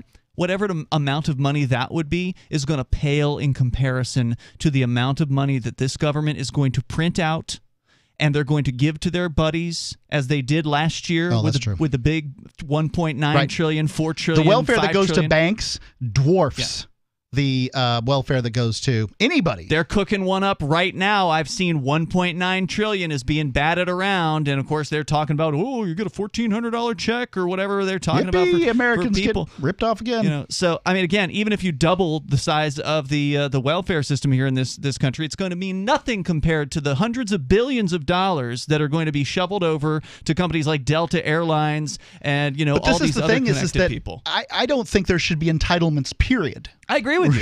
It's all like going down, though. I'm just saying it won't make a hill of beans worth of difference in the end of the United States, okay? Maybe the end of the United States is on the horizon. How far away it is, I don't know. Maybe it's certainly looking insolvent. Yeah, maybe it'll come quicker than we think. I can hope. The number here is 603-283-6160. The experiment has failed, and people really need to start talking about secession now before it's too late. 603-283-6160. You can join us here. It's Free Talk Live. The LRN.FM social media channels have been revamped. We've eliminated Facebook and focused on other platforms like Twitter and Mastodon, the decentralized alternative to Twitter. On our accounts, you'll find posts from multiple LRN.FM show hosts together in one place. Follow us on Twitter at twitter.lrn.fm, or better yet, move to the decentralized Mastodon social media platform at toot.lrn.fm, toot.lrn.fm. I think you'll like it. Having taken her father's throne, Sarah Calhoun has fallen out with one of her best allies, and her brother Nathaniel heads into Imperial Philadelphia with a reckless plan. Her uncle Thomas, armed with new powers and new allies, aims to remove Sarah from her throne and from the world of the living. To survive, and to gain the strength she needs to fight an impossible war, Sarah must unite the Mound Builder Kings to enact an ancient rite that will propel her beyond mortality. Servant Daughter by T.J. Butler is the newest entry in the Dragon Award-winning Witchy War series from Baen Books at BaenBooks.com. Are you tired of governments murdering people around the world? Stop using their money. There is an alternative. Bitcoin is a stateless free market non-political currency. Bitcoin cannot be inflated or controlled by any government. By using their money, you are helping the state. Stop doing it. You have an incredible alternative available now. Learn it, use it, spread it. Get started with Bitcoin at bitcoin.com. That's bitcoin.com. Divvy's been a pretty good investment for Free Talk Live. Their ad campaign started in September 2019, and from mid-March to mid-July, the values soared by 10 times. It's not too late. Divvy's new wallet hasn't even released yet, and other things are happening that I can't even say on the radio. If you want to invest and potentially do well, go to DivvyProject.org. I can tell you that FTL is deepening its partnership with the guys from DivvyProject.org. Past performance is not an indication of future profit. DivvyProject.org. DIVI Project.org. I'm grateful to have heard from some of our satellite listeners recently. I appreciate knowing that people are out there who like what we do and are willing to support it financially. LRN.FM's free-to-air satellite feeds blanket most of 2 continents. It was my goal to put our channel there so people without internet could receive our programs and feed pirate radio stations. We started a fundraiser on Patreon a few years ago to back the satellite channels. I recently announced that I was considering canceling the feeds, and donations increased from 15% to 20% of our costs, which are around $1,000 per month. That's a good start, and to incentivize more contributions, the Shire Free Church will be matching every dollar. Can we reach $500 per month? With your help, we can. You can join our satellite fundraiser for just $2 a month at fund.lrn.fm. If we raise enough to keep both of the channels on the air, awesome. If we raise more, I'll add more channels. If not, we can shut them down and go internet only. It's up to you. Thank you for your support. fund.lrn.fm. There are lots of ways to listen to Free Talk Live. Our podcast has been around since podcasts began, and now the FTL feed is loaded with content besides our full show archives. Did you know that we make it easy for you to customize your podcast subscriptions? We have different feeds, one that includes only our full shows, one with just the Daily Digest, and our main feed that includes everything. You decide what you listen to. It's quick and easy to customize your feeds at feeds.freetalklive.com. That's feeds.freetalklive.com. I'm crazy about My Magic Mud. This is the most important oral care product created this millennium, and I'm not kidding. We all have different opinions on politics and issues, but we all have mouths. And I want yours to be as clean as possible, with teeth as bright as they were meant to be. I will never be without My Magic Mud. It's a little surprising, but man, does it work. If you only listen to one thing I say ever, go to mymagicmud.com and get 20% off with code FTL. mymagicmud.com, code FTL. Got Telegram? You can follow our channel there and discuss show prep with other listeners at telegram.freetalklive.com.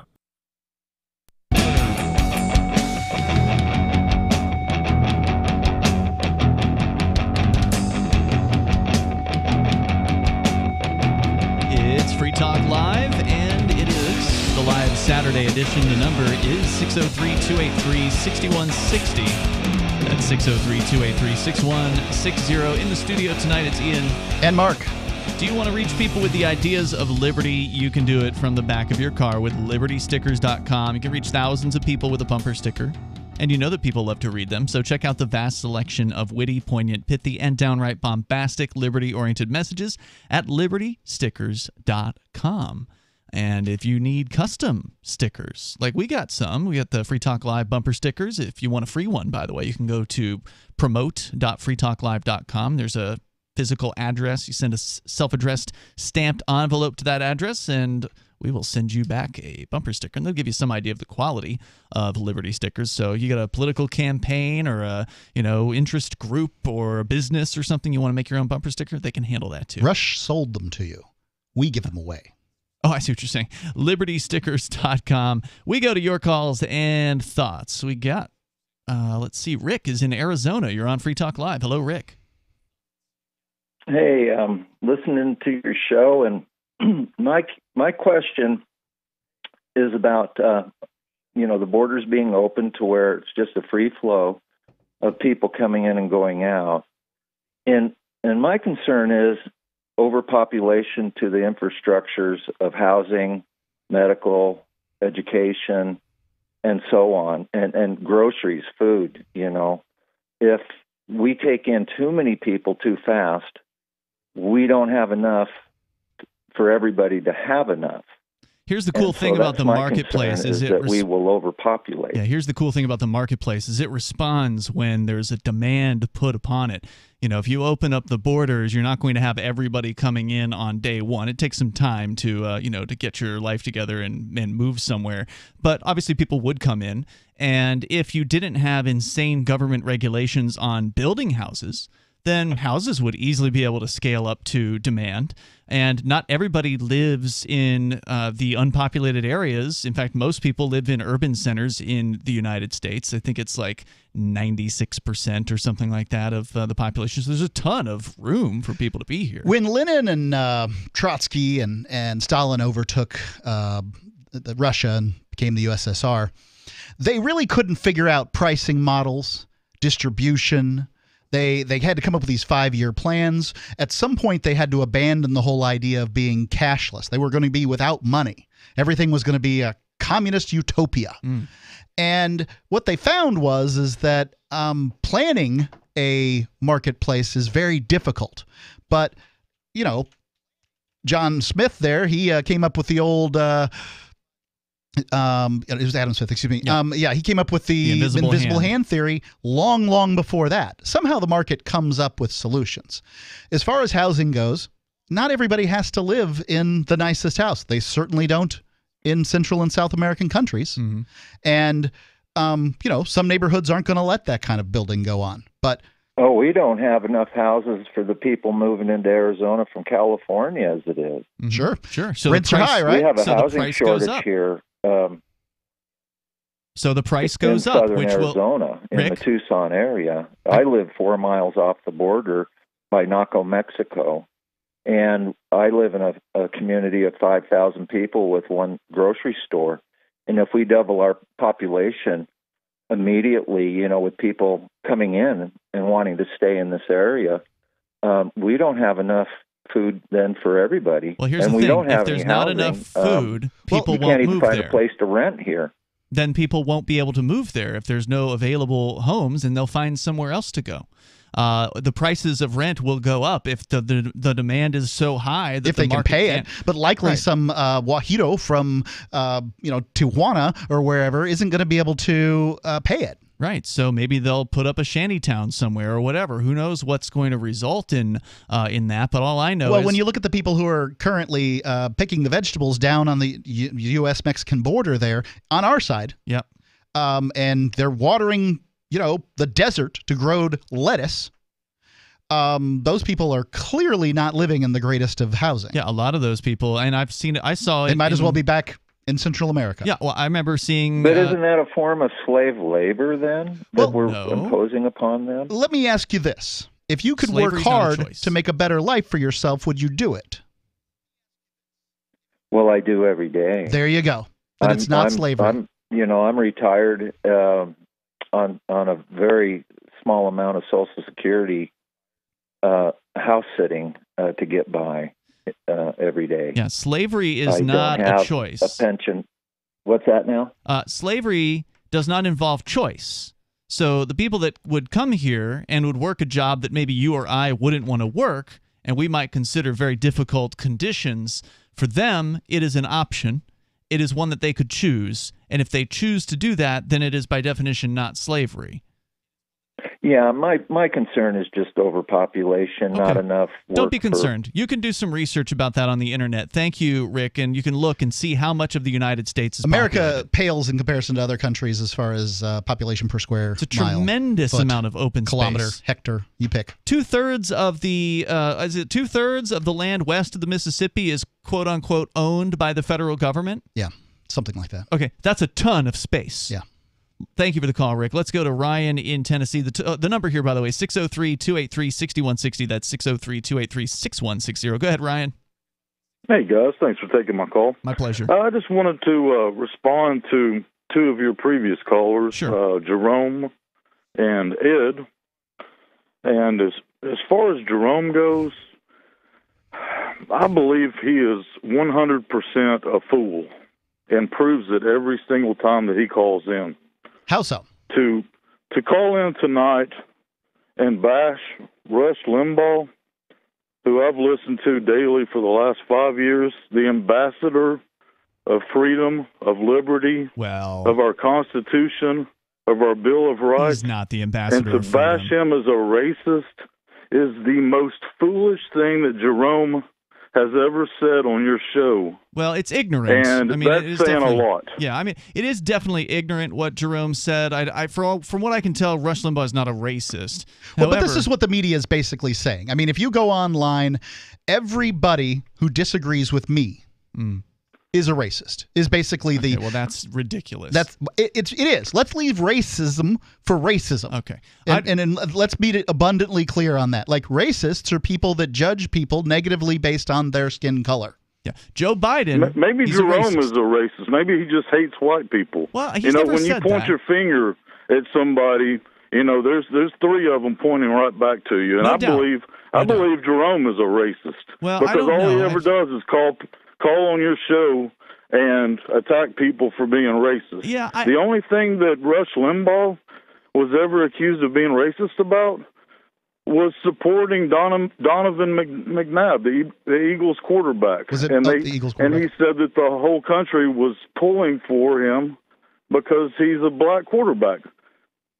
Now, how can you take that as being racist? And Rush Limbaugh was one of the biggest supporters of Motown. Yeah, I mean, Rush Limbaugh, right, to call him a racist, I don't think there's really any evidence for it. I don't know if that means that Jerome himself is a racist, and obviously he's not here to respond to that. But, Ryan, if you want to hang on, we can continue the discussion, because I don't agree with you that Rush Limbaugh is some sort of ambassador of freedom. That's just marketing, and it's a load. There's more coming up here. This is Free Talk Live.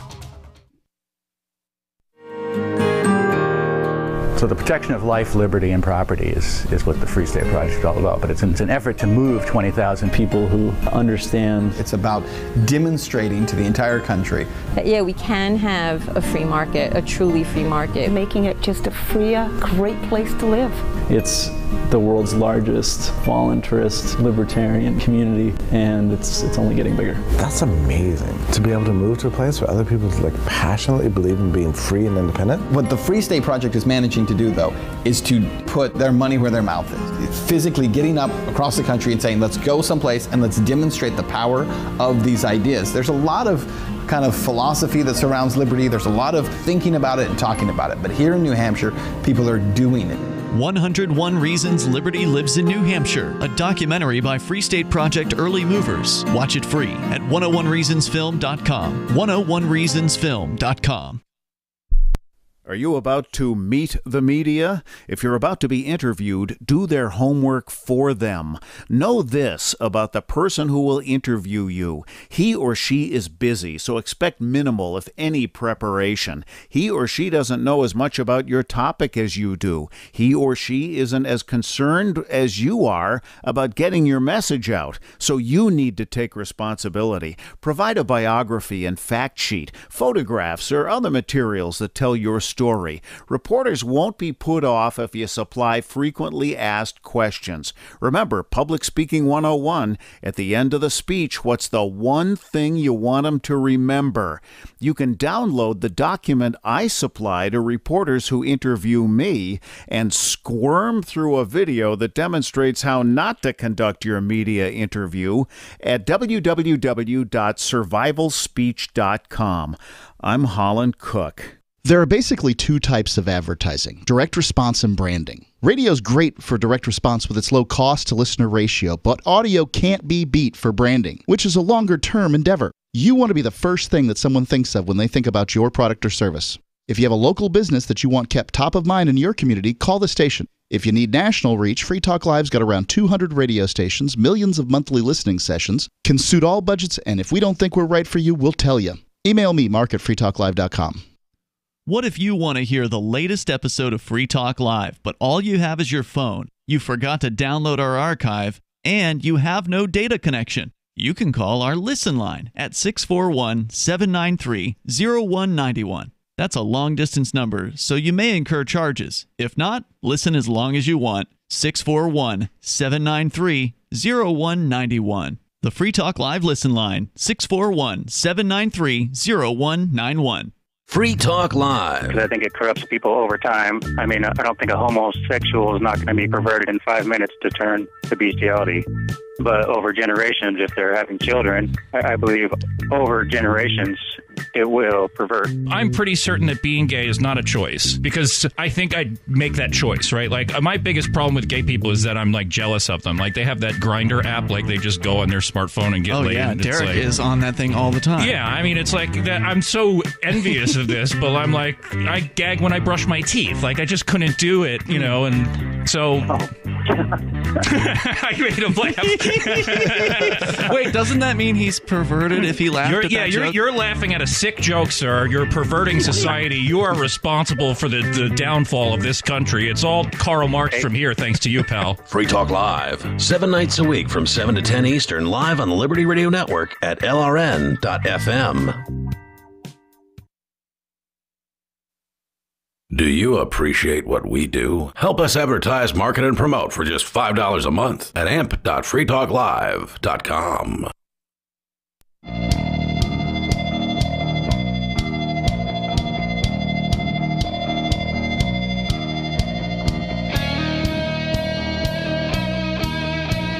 It is Free Talk Live, the live Saturday show. In fact, we're live 7 nights per week. You can always download archives if you've missed a moment over at freetalklive.com, so feel free to do that. With you tonight, it's Ian. And Mark. Something else you can do is join our new social media website. You've heard about all the big tech takedowns, various different people. Every week, there's new news about somebody getting themselves taken down from Twitter or Facebook. They usually tend to be right-wingers, but sometimes they're libertarians, sometimes not. They're being targeted for their opinions in a lot of cases. And here's what you do. You do something different.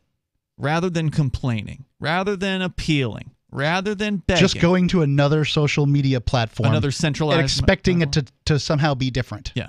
And speaking of that, people remember everybody was talking about Parler. Yep. Parler. Well, now Parler's founder has been taken off of its board of directors, has been fired as the CEO, and apparently this week was actually devoiced from his own platform. Don't forget they also went after that that Milo guy. Milo Yiannopoulos? Yeah, they knocked him off their platform. Parler? Yeah, they have no interest in freedom of speech. They had interest in becoming competition to Facebook. Yeah. Congratulations. You've helped them out. Yeah, you're like Facebook now. Now, apparently they did give him There are other options. Yeah. If you want other options, listen to me. Here they are. Yep. There's a lot of them. There's something called Mastodon, which we're now running a Mastodon instance. It's a decentralized, open source, self-hosted, polycentric system, federated, meaning that thousands of Mastodon instances out there are all connected together. And so if you don't want to join our Mastodon, that's fine. There's other Mastodons that you can join. You could even start your own. And if Donald Trump were smart, that's what he would have done. He would have launched social.trump.com or trumpsocial.com or something like that. I keep hearing he's supposed to, but... Well, too late. Some social media platform should have come up to him immediately and said, hey, sponsor us, we'll make you our superstar. Yeah. I mean, that would have been one way it could have happened, but if he really wanted to do it the right way, he should have started his own site. If he'd started his own site, installed Mastodon, and, he's got the people that could do this, right? You tell the IT guy, tell him you want a new website up, and then he gets it done. And then all he would have had to done was post it on Twitter while he still had access, and then boom, a whole wave of people would have moved over to his site. And then all he'd have to do now is get one of his people to put out an article that says he's over wherever. Yeah, he could, but it would have been a lot easier if he hadn't waited. And that's what we're encouraging you to not do, is don't wait until you get taken down from these sites, because then it's a lot harder to reach your friends, right? Like if Facebook is the way you reach your friends and you just got taken off of Facebook, well, what are you going to do? So what you do is you make the move now to something else and let your friends know, hey, I'm over here now. If you need me, this is where I'll be. I've done it a few times on Facebook and just told people I'm over at social.freetalklive.com. Yep, check it out. Social.freetalklive.com. I don't think we've reached the synergy we need to have, though. Most of the posts seem to come from, Yeah, there's only a couple hundred users, Mark. It's not a big site by any means. But the nice thing about Mastodon is you can still follow people on other Mastodon servers. So we don't have to get all the people on Mastodon to come over because they're already there. You just have to know how to search and find them. Ryan is on the line in Tennessee, and you did hang on, Ryan. You'd called in. You were calling about Jerome, but you also brought up something. You claimed that Rush Limbaugh, who you were a big fan of, you said you've listened every day for the last, I think it was 5 years of your life to his show. And I don't want to dance on somebody's grave or anything like that, but you brought up this sort of marketing thing that he's this ambassador of freedom, and I'm sorry, but you're not an ambassador of freedom if you're advocating people being put into prison who've never harmed another human being. Would you agree with that? Well, in the 5 years that I listened to him, I've never heard him make any kind of remarks like that. So if you can find that on tape, I don't need to find the tape. I'd love to hear it because I absolutely think that's bogus horse crap. All right, well, I'll give you a couple examples. This is from ontheissues.org. These are quotes ostensibly from Rush's show. Now, to be fair, there is a source here, so you can probably follow up on the source if you want. But Limbaugh condemned anyone who supported legalizing drugs. He said, quote, "I'm appalled at people who simply want to look at this abhorrent behavior and say, hey, we can't control it anymore. People are going to do drugs anyway. Let's legalize it.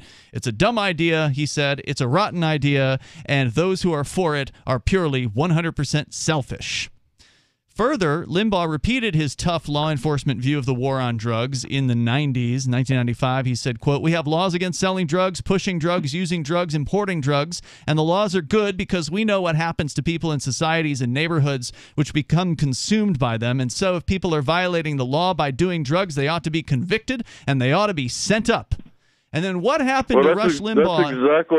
That's exactly what Rudy Giuliani did in New York City. He cleaned that town up, and it was full of murder, drug abuse, homelessness, and he cleaned that town up. Murder's an actual crime. And then look where it is now with with your buddy Cuomo, the biggest mass murderer in United States history. That is not my buddy. I'm not here to defend Cuomo, and we are not Democrats. But I will tell you this. Denver isn't some cesspool of crime because they've legalized marijuana. Alcohol is the most damaging drug. I mean, like, it's not even refutable.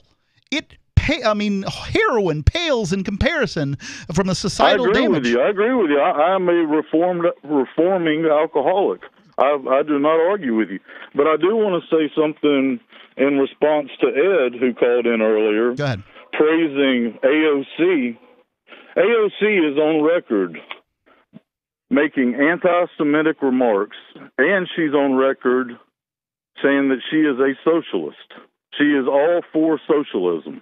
So for him to go on and praise her like she's some kind of gift to politics is absurd. And then to say that the voting machines were not rigged, they wouldn't even allow anybody to come in and inspect them. And everybody in the country saw that video in Atlanta where they forced everybody out at 10:17 along with 6 other states that shut down at the exact same time, and they brought those suitcases in full of ballots and was pushing them in 4 and 5 times. Everybody saw it. It was never investigated. Nothing was ever investigated because they were scared that riots would break out. This is what I asked Democrats who say that there was no election tampering. I asked them, have Republicans, over the course of the last 20 years, systematically gotten themselves into positions of power so that they can gerrymander districts so that Republicans are disproportionately represented in both state and the federal House of Representatives? And they always say yes. Sure. And so I ask them, and you're telling me now that the Democratic Party is somehow a bunch of saints that will not use the apparatus of the state to gain power through nefarious means, but the Republicans are. And at that point, they don't know what to say. Even Bernie Sanders said that the machines were rigged back in 2016. So did Elizabeth Warren, along with many other Democrats. No doubt. Look, these people are criminals. The Republicans and the Democrats, they're going to steal everything they can. That's what they do. They threaten people's lives, and they steal from them, and they extort people, and they demand their payments, and they demand their obedience, and they're sick, and they're psychopaths, and they're sociopaths. So going back to Rush Limbaugh, which is what we were talking about a moment ago, did you ever hear that Rush Limbaugh was a drug addict? Yes, absolutely. Yeah. Isn't that interesting? He actually took himself off the airwaves and admitted himself into a rehab treatment facility. You know what? Once he got caught. He was addicted to Oxycontin. Yeah. Did he ever want himself to be thrown into prison over that? He admitted himself into rehab. No. See, this is the problem is that everybody thinks that prison's the way to solve drugs until it's their problem. Right. And their family's problem. I remember Jeb Bush said when his daughter was caught with crack, this is a family issue, and we prefer the press not press us on this. Remember when she was caught with crack what at do you the think rehab? What do you think they'd do if it was your family? In 2003, in the middle of his addiction, he said on the air, "These tough sentencing laws were instituted for a reason. The American people, including liberals, demanded them." Don't you remember? Because governments grow, that's why. 603-283-6160. More coming up. Is spreading the message of liberty, cryptocurrency, and peace around the globe worth $2 per month to you? As you may already know, in addition to our internet feed, LRN.FM broadcasts on free-to-air satellite across North and Central America, as well as Sub-Saharan Africa. And we've been available on satellite for free 24/7 since 2010. The LRN.FM free-to-air satellite signal is reaching some of the most oppressive regimes in the world, and there's no doubt our ideas are making an impact. You can learn more about the channel's impact by watching the 3-minute video at fund.lrn.fm. If you'd like to help free minds globally with our ideas of liberty, cryptocurrency, and peace, you can donate as little as $2 per month via fund.lrn.fm. You can help us continue and expand our satellite broadcast to multiple continents. Visit fund.lrn.fm today, and thank you for your help. Don't forget to share the link on social media. That's fund.lrn.fm.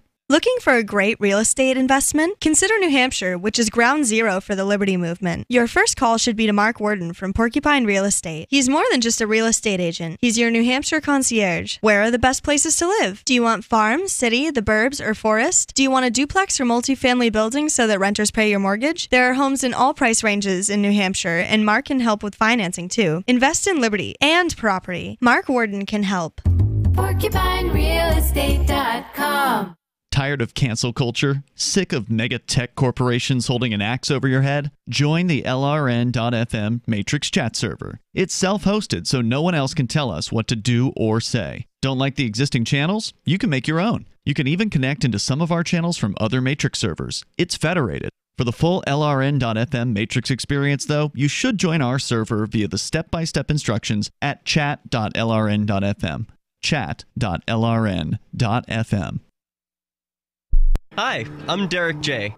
I don't want a politician to represent me.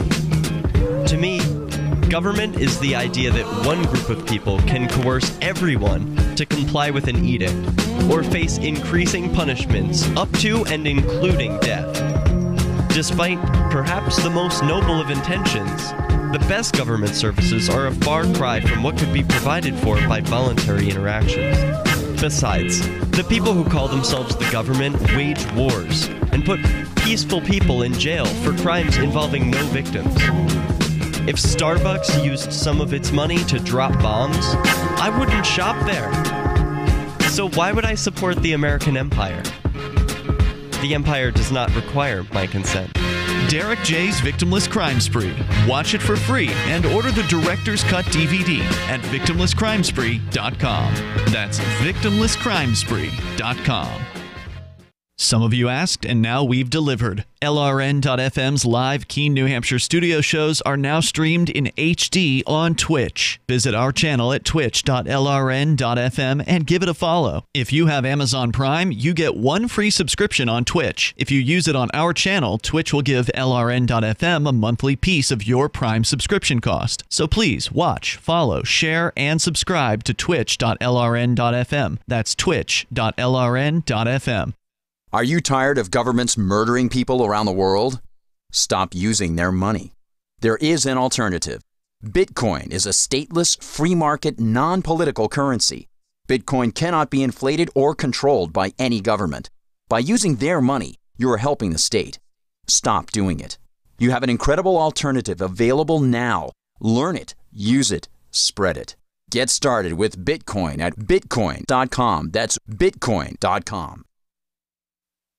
Our Matrix server is about as free as internet chat can be. Join the existing rooms or create your own at chat.freetalklive.com.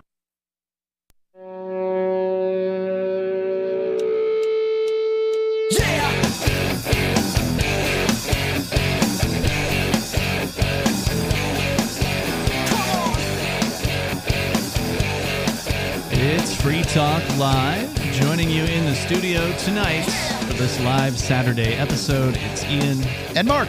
And our number for you, if you want to join us, is 603-283-6160. That's 603-283-6160. Want to say thanks to Robert Womack III. He is or I guess it's Robert Womack 3 is what it says here. Maybe he's not the third. But thank you, Robert, for being a supporter of the Free Talk Live AMP You never program. know what on the internet whether somebody's just putting a number behind their name. AMP stands for Advertise, Market, and Promote, and that is a way to help us get more Free Talk Live on more radio stations, and we appreciate Robert helping us out with that. He's doing $5 a month to the AMP program. You get some cool perks, get some benefits, like access to the supporters chat room on our new Matrix chat server, which is a decentralized chat server we've been promoting for the last few months. You can go to several months now, I guess, chat.freetalklive.com to get the step-by-step instructions on how to join other people there. But thank you, Robert, for that. And if you want to join the AMP program, you can go to amp.freetalklive.com like Robert, and you can join for as little as $5 a month at ampamp.freetalklive.com. PayPal, we take that. Credit card, debit card, and even Bitcoin BTC. amp.freetalklive.com. Mark, you interrupted me when I was giving the last quote there at the end of the last segment regarding Rush Limbaugh, who is a tough law enforcement, tough on crime viewpoint. Somebody brought him up earlier. Otherwise, we would have been talking about something something else. But calling him the freedom defender or something like that. Something like that. And no, he's not a freedom defender. He may be in favor of freedom on some issues, like most people. I think that Rush Limbaugh's bread and butter is fiscal conservatism, which is, libertarians can get on board with that. Most of the things he talks about are either party politics.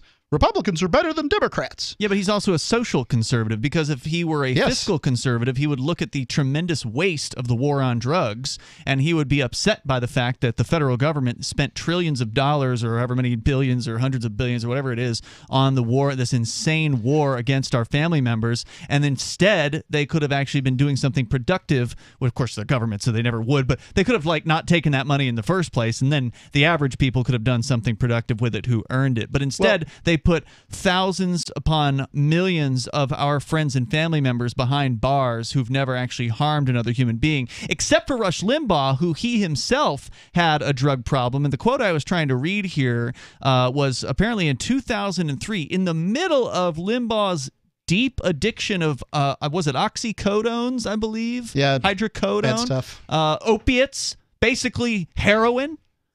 Rush Limbaugh, in the middle of being a drug addict, still said on the radio, quote, "These tough sentencing laws were instituted for a reason. The American people, so we can put the riffraff in jail and keep people like me out." Yeah. "The American people, including liberals, demanded them. Don't you remember the crack cocaine epidemic?" was his quote. Well, yeah, the crack cocaine epidemic, and again, I'm not a liberal, so blaming this on liberals doesn't have anything to do with me. I'm saying... And I don't care what the liberals say.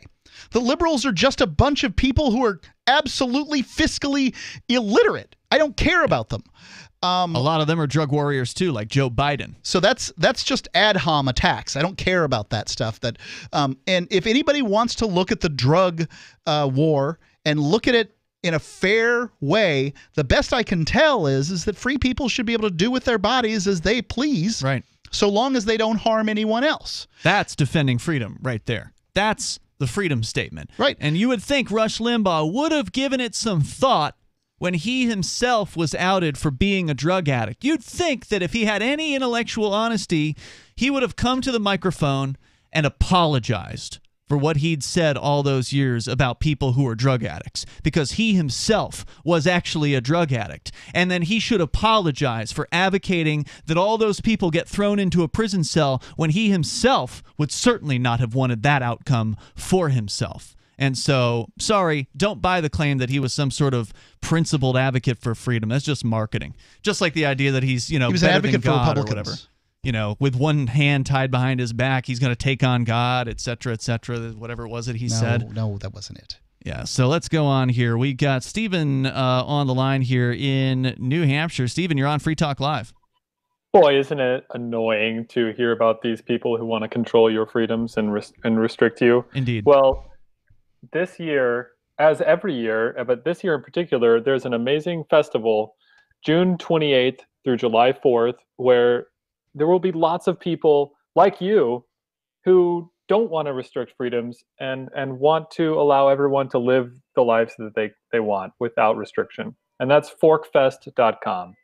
Forkfest.party. No, Mark, you haven't been listening. Forkfest.com is a new website. Really? Yeah, there's Mark, Forkfest.party. It's nice to hear from you. It's been a long time, Mark, and you're beautiful and wonderful. Thank you. I've been following your Insta, so glad Stephen. to have you back. Oh, I just blocked Instagram. I got to focus on Forkfest. Nice. So Really? Forkfest.com is the place to start winning the game of capitalism. It's the most fun festival, and lots of the listeners have already heard about Forkfest, which is the best, most decentralized, most freedom-oriented festival in America. Last year was incredible. I think we were the only festival that where people were getting together in 2020. There was the Porcupine Freedom Festival that happened, the week prior to Forkfest. But besides New Hampshire, there weren't very many festivals at all in the year 2020. That's right. Well, this year we've gone even further. We have forkfest.com, where you can add your campsite and start competing to win the most Bitcoins from the other attendees. And you've heard about this many times, but I want to hear it. Okay, Mark. Well, you should go to forkfest.com. All right, I'll do it right now. Forkfest.com. I expect you'll be there, and you'll have a campsite, so you can add your business at your campsite, and then people can start.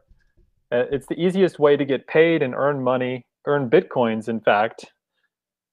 I'm already excited. I'm looking right now at forkfest.com and the list of businesses that are already on this list. Pam's Cookie Cache. I don't know who she is, but I'm already interested in seeing what kind of delicious goodies might be available. Pam's a cool lady. Yeah. There's more businesses added to the map every day. But Ian, I believe that you are at Site 46 with Shire Goldback. No, Free Talk Live is going to be at Site 46. Free Talk Live. Okay, well, the new update today is if you tap on your campsite, it'll take you right to the payment screen where your customers can pay you for goods and services. That's so cool. What does Wicked Wonderland do? Wicked Wonderland, they make food. Excellent. They make savory dinners. That's exciting, and that's a new dinners. New name. I don't recall them being there last year, so it sounds like maybe they're new to the game. I'm very surprised this year.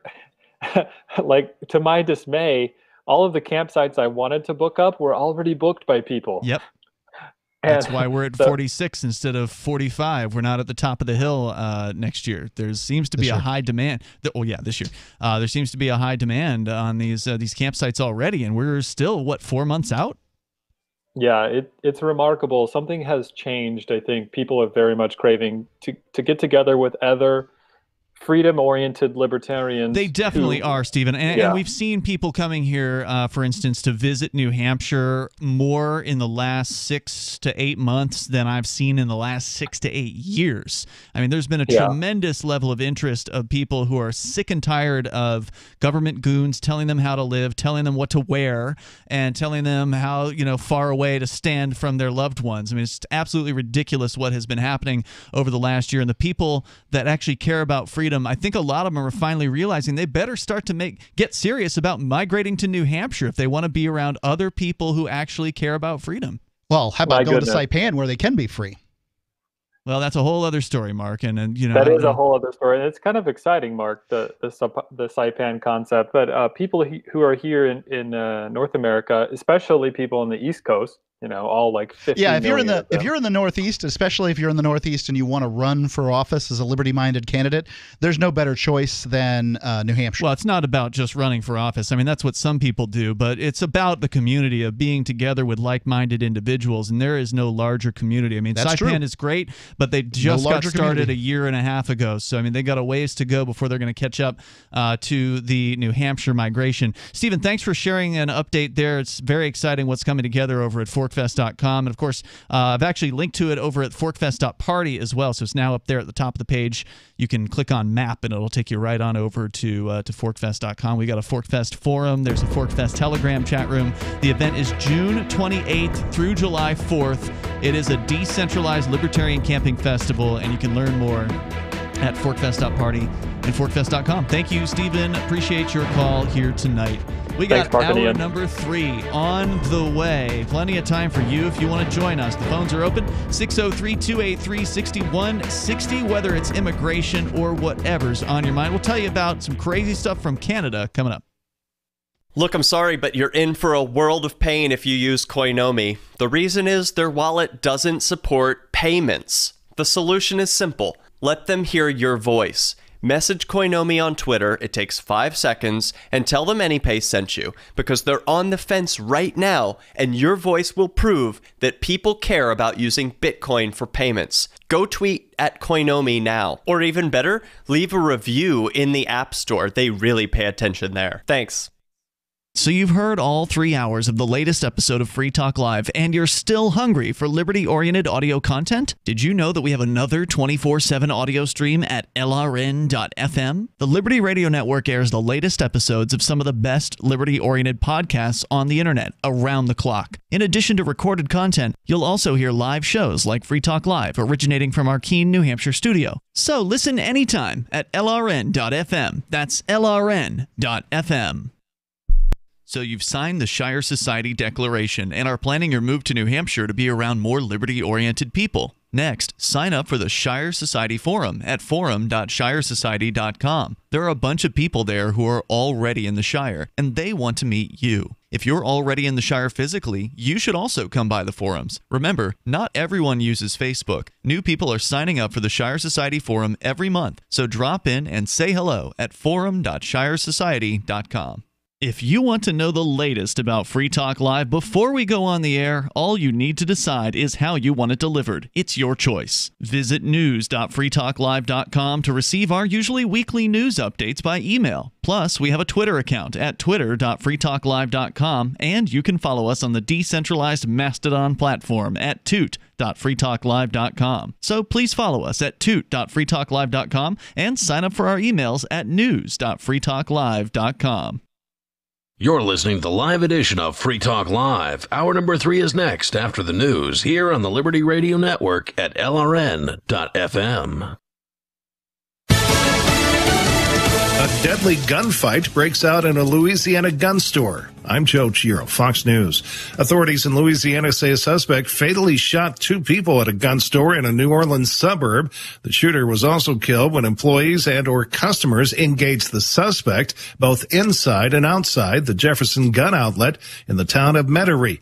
2 other people were injured and are hospitalized in stable condition. Passengers of a United Airlines jet are safe after the plane returned to Denver International Airport following a catastrophic engine failure after takeoff, strewing large chunks of debris across a Denver suburb. There were witnesses on the ground in Broomfield who heard that loud boom and thought they heard an explosion. They saw smoke at the end of that plane. However, by the time it made it here, it was no longer doing that. Passengers, we know that they were taken safely off back into the terminal. No word yet on when they're going to make it to Hawaii. That's where they were headed. Fox's Alicia Acuna. Temperatures finally warmed up a bit in Texas, bringing some relief to the region after this week's brutal cold. Texas Emergency Management Chief Nim Kidd says a priority right now is distributing water. We had ordered 9.9 million bottles of water through our federal partners. About 3 million of those were actually ordered yesterday afternoon. We've received 5.5 million bottles of water. 2.1 million have been distributed so far. We expect another million to be delivered today. Most power has been restored, but food is scarce with shelves empty at stores. A Democratic senator is calling for federal investigations into possible price gouging of natural gas amid the recent storms. Minnesota Senator Tina Smith says natural gas spot prices spiked as high as 100 times typical levels. America is listening to Fox News.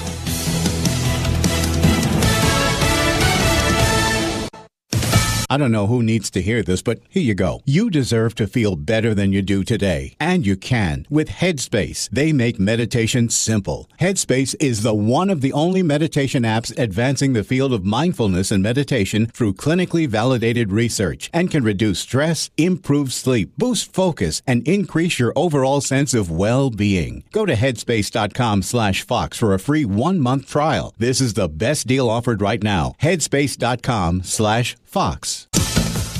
Donald Trump will be making his first post-presidential appearance at the Conservative Political Action Conference in Florida next weekend. CPAC is being held this year in Orlando and will feature a number of former Trump administration officials and others who represent the GOP. No royal future for Prince Harry and his wife Meghan. Fox's Kitty Logan reports from London. Buckingham Palace said in a statement that Prince Harry and Meghan won't be returning to any royal roles in the future. That statement in detail reads, in stepping away from the work of the royal family, it is not possible to continue with the responsibilities and duties that come with a life of public service. That means Harry, who's still 6 in line to the throne, loses his military titles, for example. That's something which meant a great deal to him, but the Queen has stood firm, saying essentially you're in or you're out. The couple seem disappointed with this outcome. Their statement says we can all live the life of service. Service is universal. Prince Harry and Meghan Markle are now living in California after leaving the UK a year ago. At the Australian Open, Naomi Osaka proves again why she's the best women's hardcourt tennis player. Osaka made quick work of American Jennifer Brady to claim her 4th career Grand Slam title. It's her 2nd in Melbourne, 6-4, 6-3. The 23-year-old joins Monica Seles and Roger Federer as the only players to win their first 4 Grand Slam finals. Osaka is now 12-0 once she reaches the quarterfinals. On Free Talk Live, we're bringing people to the ideas of liberty every day. From wrestling superstars like Glenn Jacobs. You guys really are having an impact, I believe. Like I said, a lot of where I am now is due to listening to Free Talk Live. You changed my mind on some very important issues years ago. To random people tuning in on the radio. I was kind of stuck in the left-right paradigm. I heard your show by chance on a Saturday night. From there, I went on, joined the Free State Project, and become an amplifier. So, I mean, that's really the reason why I amp is because I know that if it wasn't for you guys being on as many stations as you are, I never would have found the ideas of liberty. Your amp will directly change more lives by getting Free Talk Live in front of people looking for talk radio online and on the air. When you amp Free Talk Live, you get perks like access to the AMP-only Facebook group and AMP podcast. Visit amp.freetalklive.com. It's the Onion Radio News. A crazy man announces plans to stand in a doorway and yell at cars. This is Doyle Redland reporting. Dennis Fife, an Alhambra, California crazy man, held a press conference today to announce his intention to stand in the doorway of the office building at 2600 Kenilworth Avenue and yell at cars all day. At approximately 9:30 a.m. on the day in question, shortly after I finish lunging at dogs, I will proceed to the front steps of the Simmons building and yell loudly for 9 hours. The screaming will be broken by a 15-minute fit of rigid catatonia, most likely in the late afternoon.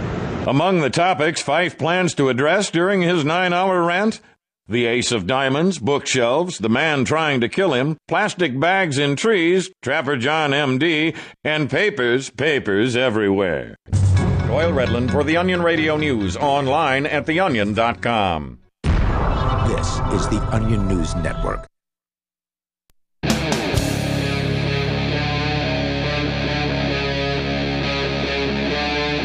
Free Talk Live.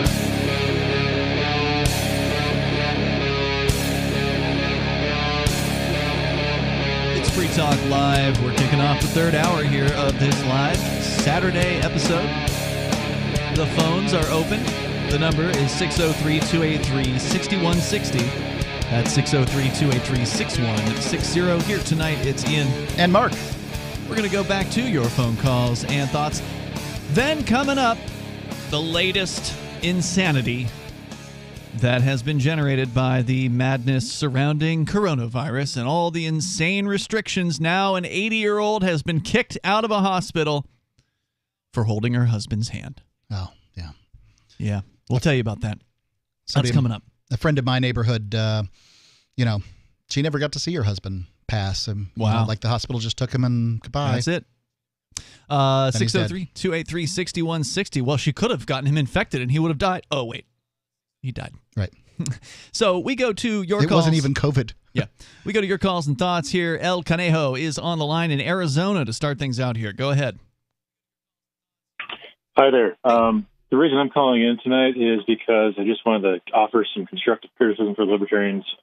Okay. I think we really pooped the bed with the natural disaster in Texas. I think. How's that? If there's a natural disaster in this country, we've done great with the Cajun Navy, with Boog Boys guarding businesses during riots and looting. So I just wanted to point out that the cold snap looks like it's over right for now, but they still need water. And when people think of Boog Boys, they should automatically think disaster relief, whether that's government caused or just exacerbated by a government. And I wanted to give a shout out for a charitable organization that everyone should be aware of. Okay, and what's that? It's called Donor C, as in charitable donation, like donor C, SEE, as in you see what your money does. Oh. So you can be paired up. Sorry. No, that sounds interesting. How does that work? So I heard about them on the Tom Woods show, started by a young man who doesn't really make a whole lot of money, and it's a platform where you can look at people asking for money for making things better, like getting water pumped in Africa, or getting water to people during a hurricane or a big freeze. It's also an app, so they send you little letters and video updates. So it's extremely transparent, extremely low overhead, and it's kind of sort of well known in the libertarian community, I think. Huh. Okay. So is it an organization that does the charity themselves, or do they help people see what other charities are doing? I'm not real clear. No, it's a platform that people who want charitable donations can join, and they do a little bit of vetting. But you get video updates of the progress. Everything's transparent as far as how much money is donated, where it's going. Hold on. Is this a crowdfunding? Is this like a crowdfunding website? Is that what it's doing? Yeah, it's a website and an app. Okay. It's a libertarian started it. Now, when you say the libertarians have dropped the ball in Texas, they certainly can't deliver power.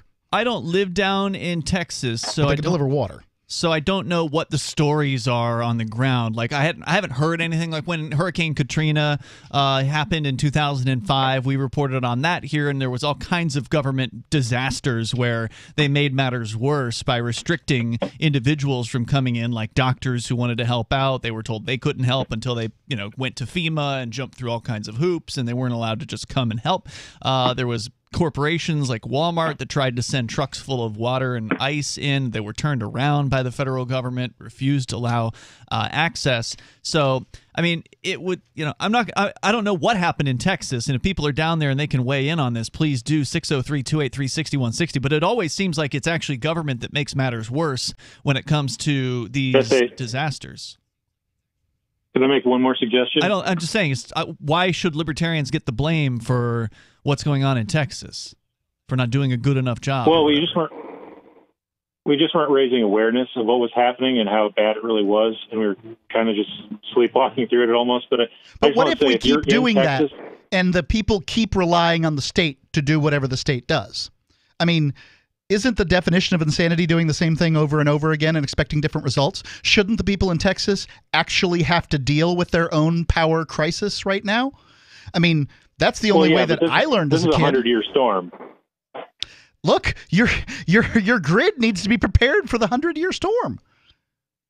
Mark, libertarians believe in charity and emergency response and disaster relief. Indeed. So if you live in Texas, hop on DonorSee, put your story out there. I was looking earlier. I didn't see anyone in Texas I could help, and I was looking to. So if you're in Texas and need some sort of assistance, please post your story. Well, they may not have internet access to help you because they may not have power. So, I mean, that might not be their first concern, right, is like posting somewhere on the internet. They might be just trying to find some water and get access. I don't know, El Canejo. I think it's too early to say, and thank you for the call tonight. And thanks for pointing the website out. It does sound interesting. But I think it's too early to say that, libertarians deserve some sort of blame for not responding as well as they could have. We don't know what kind of responses are going on. The thing with individual responses is they're not heralded. Right. If that's the thing is that over and over again, liberty-minded people have responded, and for whatever reason, we get just sort of no credit for it. The government takes all the credit. Well, most people don't. If it wasn't for us, there'd be no civilization. The state says. Thank you, El Canejo. I appreciate it. No, most people don't want the touting. They don't go to help somebody out so they can get pimped. About, so and so helped us out. No, it's just you just go and help somebody because it's the right thing to do. If you threw on a ton of pallets of water onto a back of a truck and you decided to go to this place, and even if you decided to sell them and people were thanking you personally, that's usually enough. You don't have to get a news article written about your efforts in order for you to want to go and help somebody. Yeah, the things that the government does when it helps are they're spending $1 for every dime that private individuals are going out and spending. And private individuals are far more efficient, but somehow the state always gets the credit. Let's continue. Yoda is calling from Georgia. You're on Free Talk Live. Go ahead, Yoda.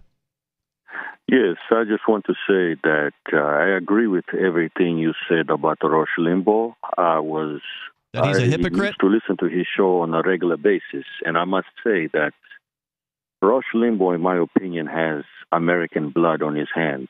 I remember in the early 2000s, he used his platform to push for the war, the unnecessary war in Iraq, which killed thousands of American soldiers.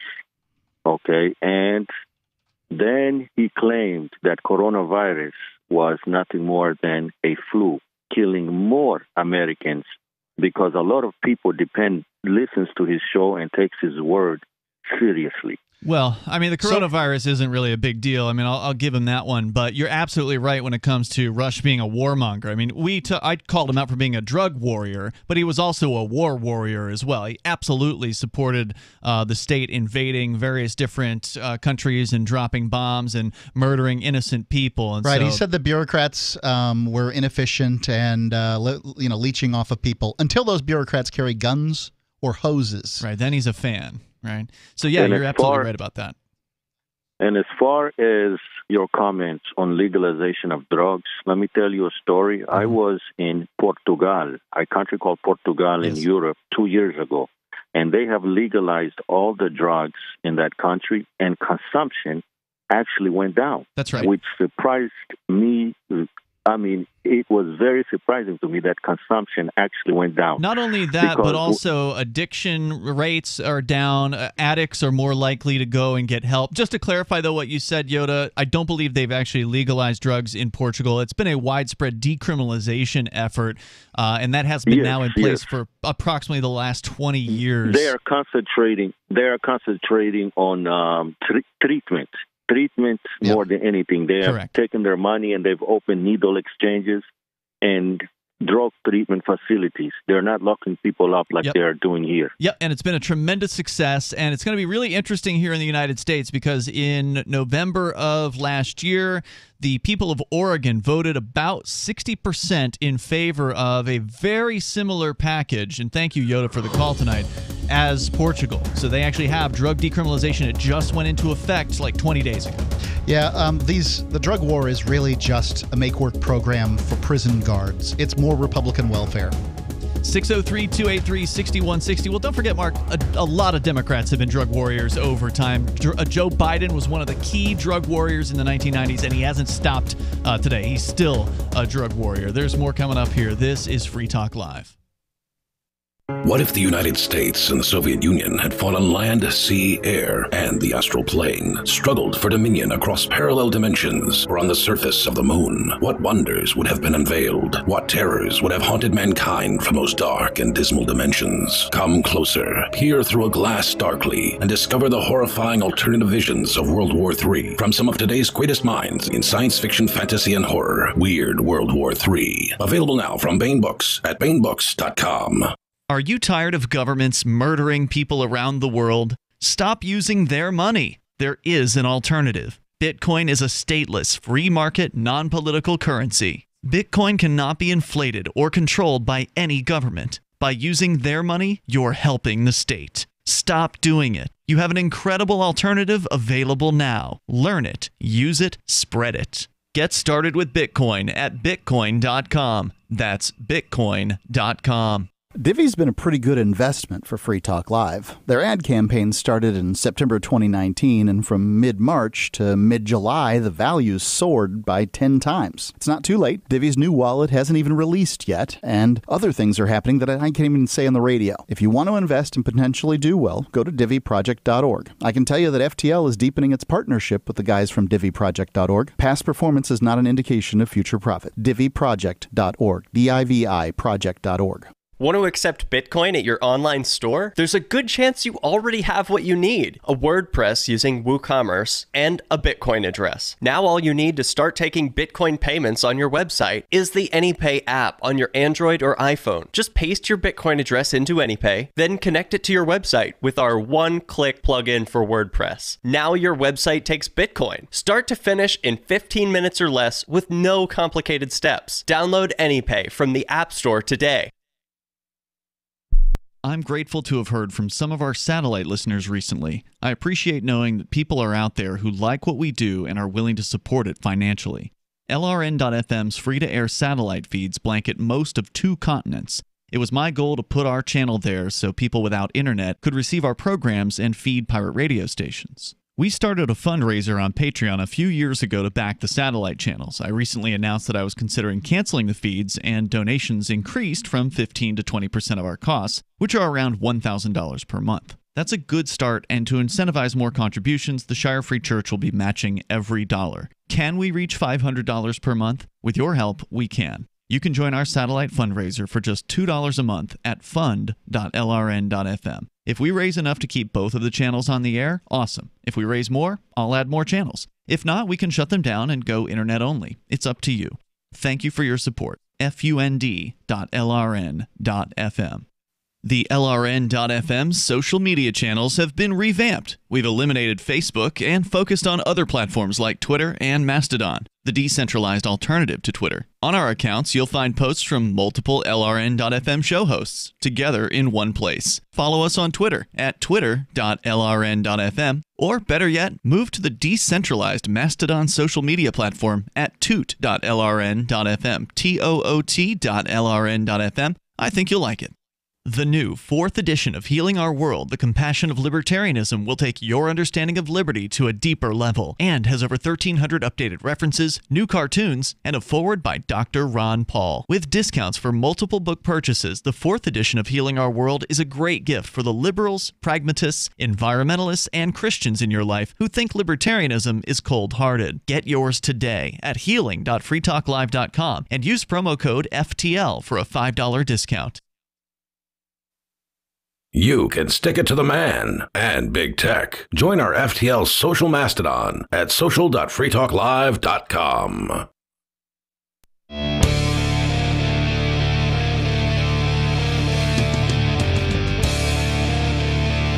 It is Free Talk Live. The number 603-283-6160.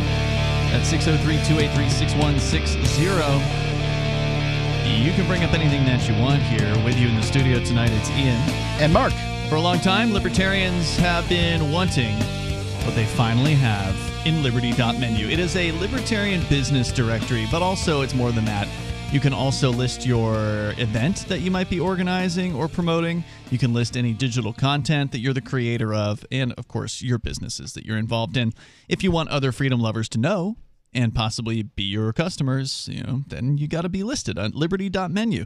You can put your voluntarist ideas into action. Now, it is exclusively for individuals who reject the initiation of force. So if you are a socialist or some sort of, ultra right-wing conservative, you probably don't belong at Liberty.menu. But if you're a liberty-minded person, then check it out, Liberty.menu. We think you're going to like it. You can use code FTL, like Free Talk Live, to get a special Free Talk Live listener badge on your profile. We can't give you a discount because the site's free. It's Liberty.menu. We go to your calls and thoughts with Dana on the line in Michigan. Dana, you're on Free Talk Live. Hi, guys. Hey there.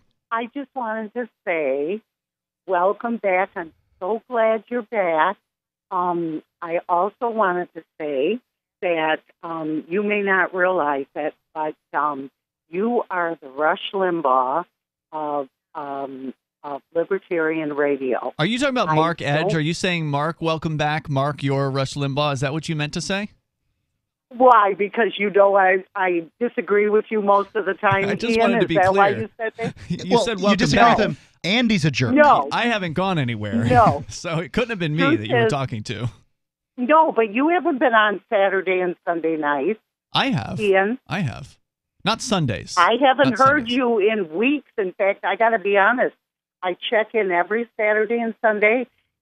No disrespect to any other unnamed people, but I go to something else because not even you're on, Ian. I haven't heard you in a long time. You but just I haven't don't been mind listening. you, Ian, in the fact that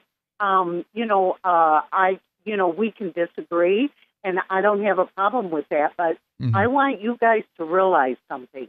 That just like Rush, well, none of you would be there. There were only 200 radio stations when he first started 30 years ago, and now there are thousands. That's not true. There were way more than 200 radio stations. No, when no, Rush- no, no. That did talk radio. Okay. Yeah. There's about 1,000. And he is he's being credited for podcasts that they wouldn't exist. He was one of the early ones on that. I want you guys to know. I want you to know that you have. I mean, look, hold on, Dana. Hold on. Before you go on, I appreciate the kind words, but let's clarify something. And I think one thing that Dana's getting to that is absolutely true. We benefit from the world Rush Limbaugh helped create. Yeah, that's fine. And I gave him credit for that earlier on in the show tonight. But to give Rush Limbaugh credit for podcasting is inaccurate. Rush Limbaugh was not there at the beginning of podcasting. He was a paid podcast when we were free in the very early days. He came out with a very early podcast, yes. I don't think so. Yes, he did. Thank you. Because that I know is also a fact. And maybe he was paid, but nonetheless, he was one of the front runners. Paid archives are not the same thing as a podcast. A podcast is an RSS feed that gives automatic delivery to subscribers. So, look, just because the dude had archives on his website doesn't mean he was a podcaster. I'm sorry. That's not the same thing. Okay. So tonight How thin I'm not you want to slice that cheese? Just the definition, No, man. but tonight, Ian, I'm not going to get into semantics with you. I just want you to know. You win. And I don't mean just Mark. You too, Ian. I told you guys this before. You're the yin and yang with you doing, any of the others that fill in for the show or not fill in, whatever you call them. Ian, it's not the same as with you and Mark. Whatever that it thing is that Rush has, you guys have it. And people think radio is a piece of cake to do something for an hour, 2 hours, much less 3 hours like you guys or like Rush. It is not. It's very difficult. Well, it would be less interesting without our wonderful callers. And thank you, Dana, for the call tonight. I know what the it is. Words. The what? I know what the it that she's referring to, because this is what the consultants say too. Is there's some magic that goes on between us? It's the seething, simmering hate that I hold for you. The disdain for your crappy opinion. Padraig is on the line, listening in New Mexico. Padraig, you're on Free Talk Live. Well, I wouldn't be listening to you guys if it wasn't for Paul Harvey. Good day. Then I'd be giving away my age. Wow. I just want to hear the rest of the story. Yeah. I want to know what AOC's net worth was before she became a congresswoman and what it is now. What Nancy Pelosi's net worth was before she became a senator and what it is now. Rich. What Joe Biden's net worth was before he became a senator and what it is now. Oh yeah, well, and where do they get their money? Special insider deals, basically. Yeah, with their cronies. Okay, and they get the votes by doing what? And by the way, passing you mentioned our all tax Democrats dollars around. Padraig, but you mentioned all Democrats, but the Republicans do the same thing. So let's just be clear. Okay. Ted Cruz, you can go. They're all the same. Yeah. It's you want your left hand cut off or your right hand cut off. Right. They'll cut them both. I mean, that you have your choice. Yeah. But I just want to know where to get their money from.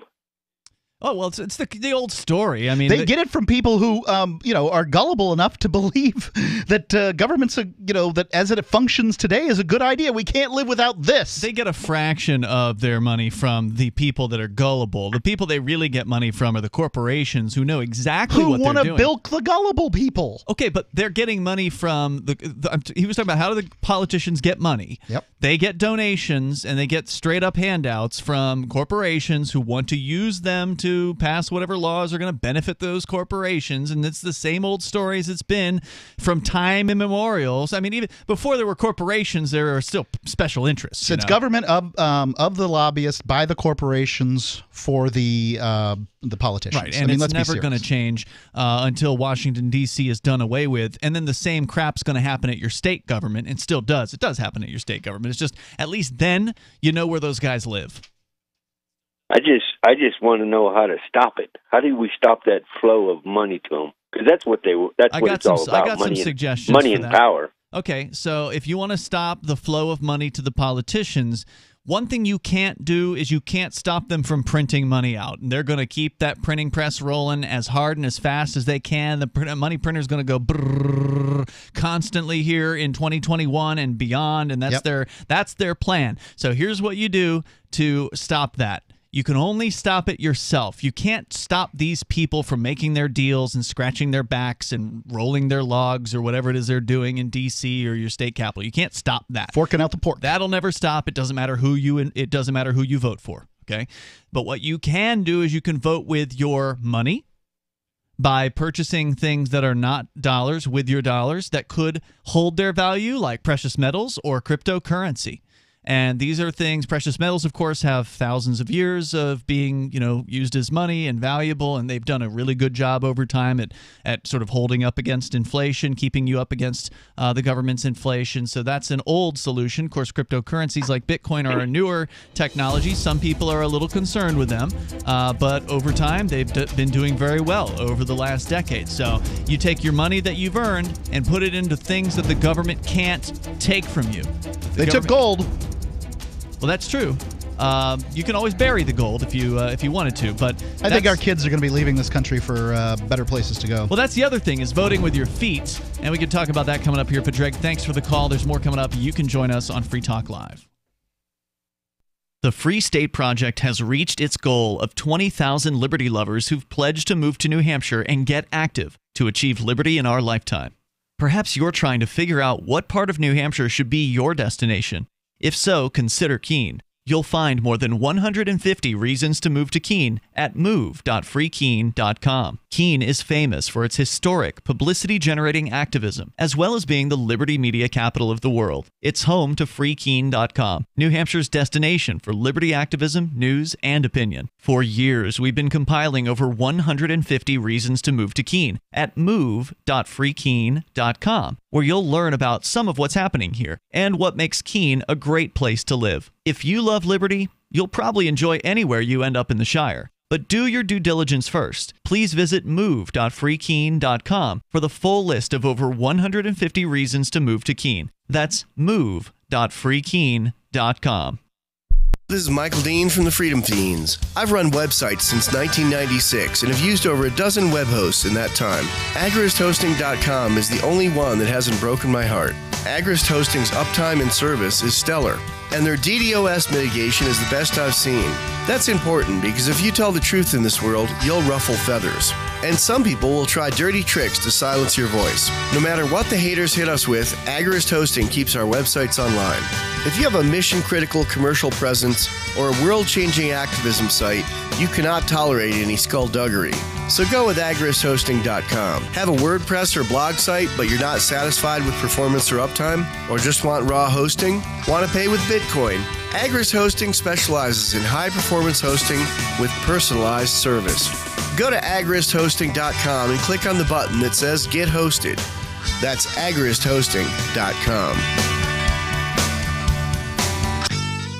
Cell 411 is a free app for Android and iOS that replaces government-controlled 911.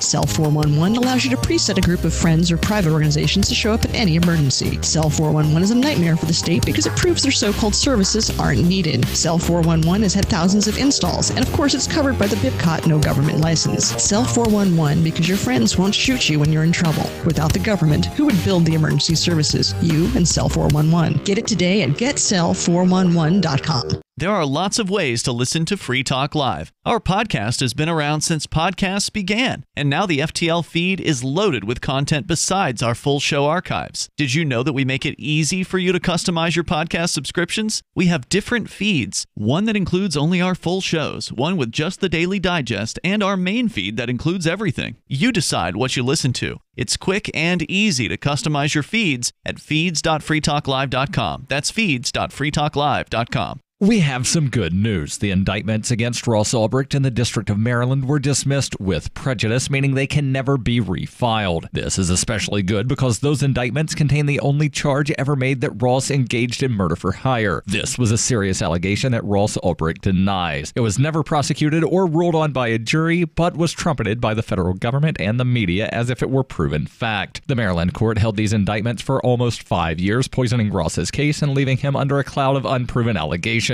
As explained in Ross's appeal to the Supreme Court, the fact that the judge used these allegations to give Ross a draconian sentence of double life without parole violated his Sixth Amendment right to a jury trial. Judges are required to issue sentences based on convictions decided by a jury, not unproven allegations never even charged at trial. Although this is a positive development, the dropped indictment will not set Ross free. Now, a presidential pardon is Ross's only hope of freedom. Sign the petition at freeross.org. freeross.org. Don't miss a moment of Free Talk Live. Get our archives daily via our podcast at feeds.freetalklive.com.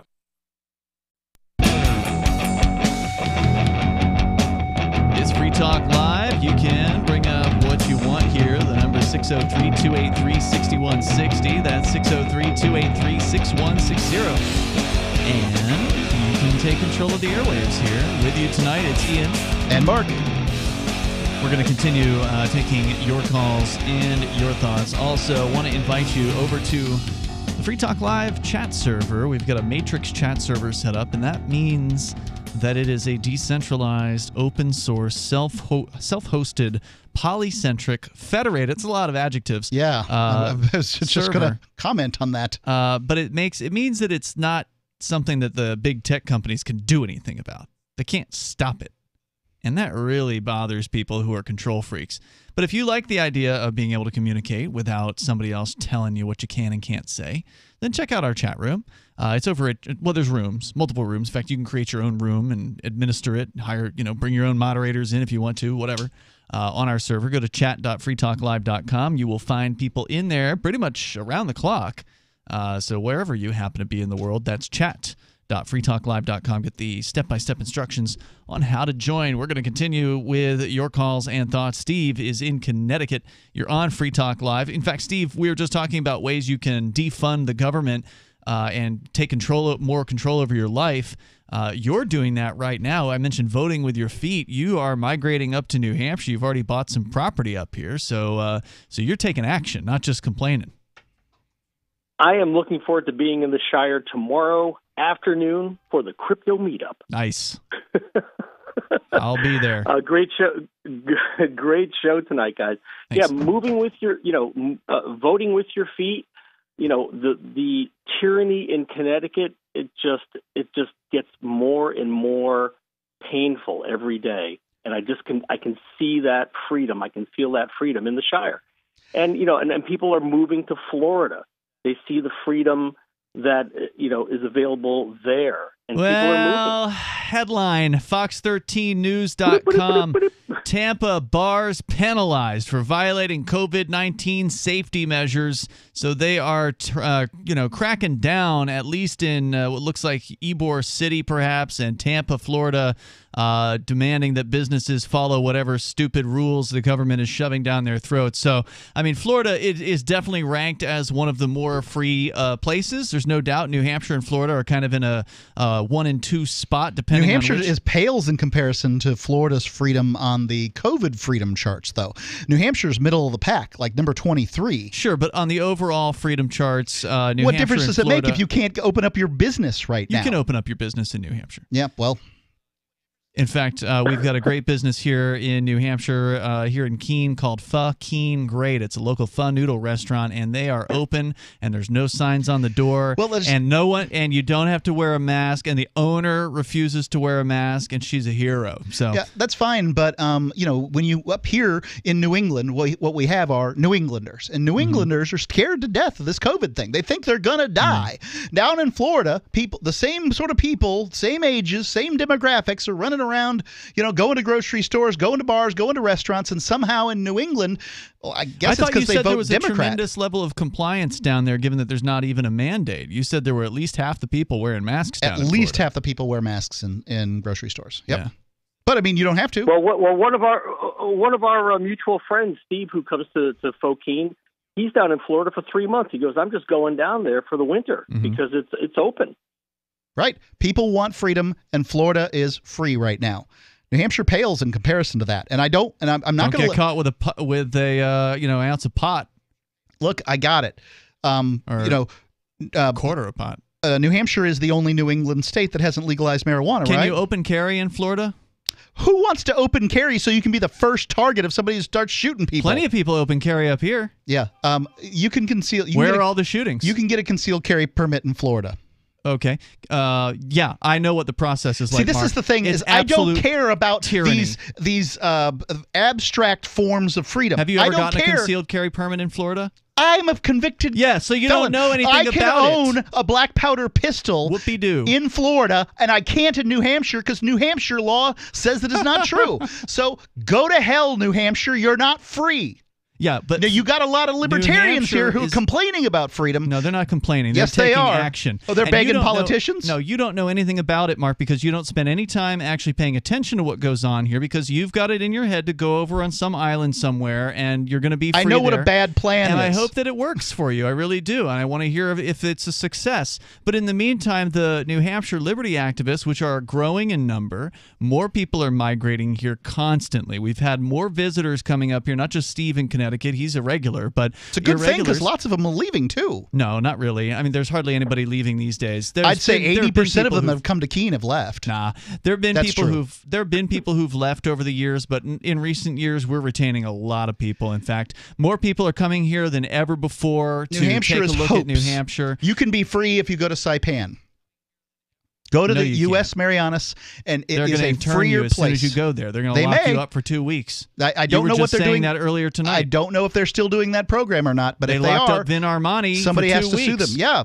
And what did New Hampshire do to you in that same period of time? They gave house arrest to the entire state. No, we were out partying in Central Square. They didn't do anything to us. That's because you're not worth bothering. But they did tell everybody they had to shelter in place. Did they not? They made guidance recommendations to people, and people who love freedom did not shut down people's place. businesses.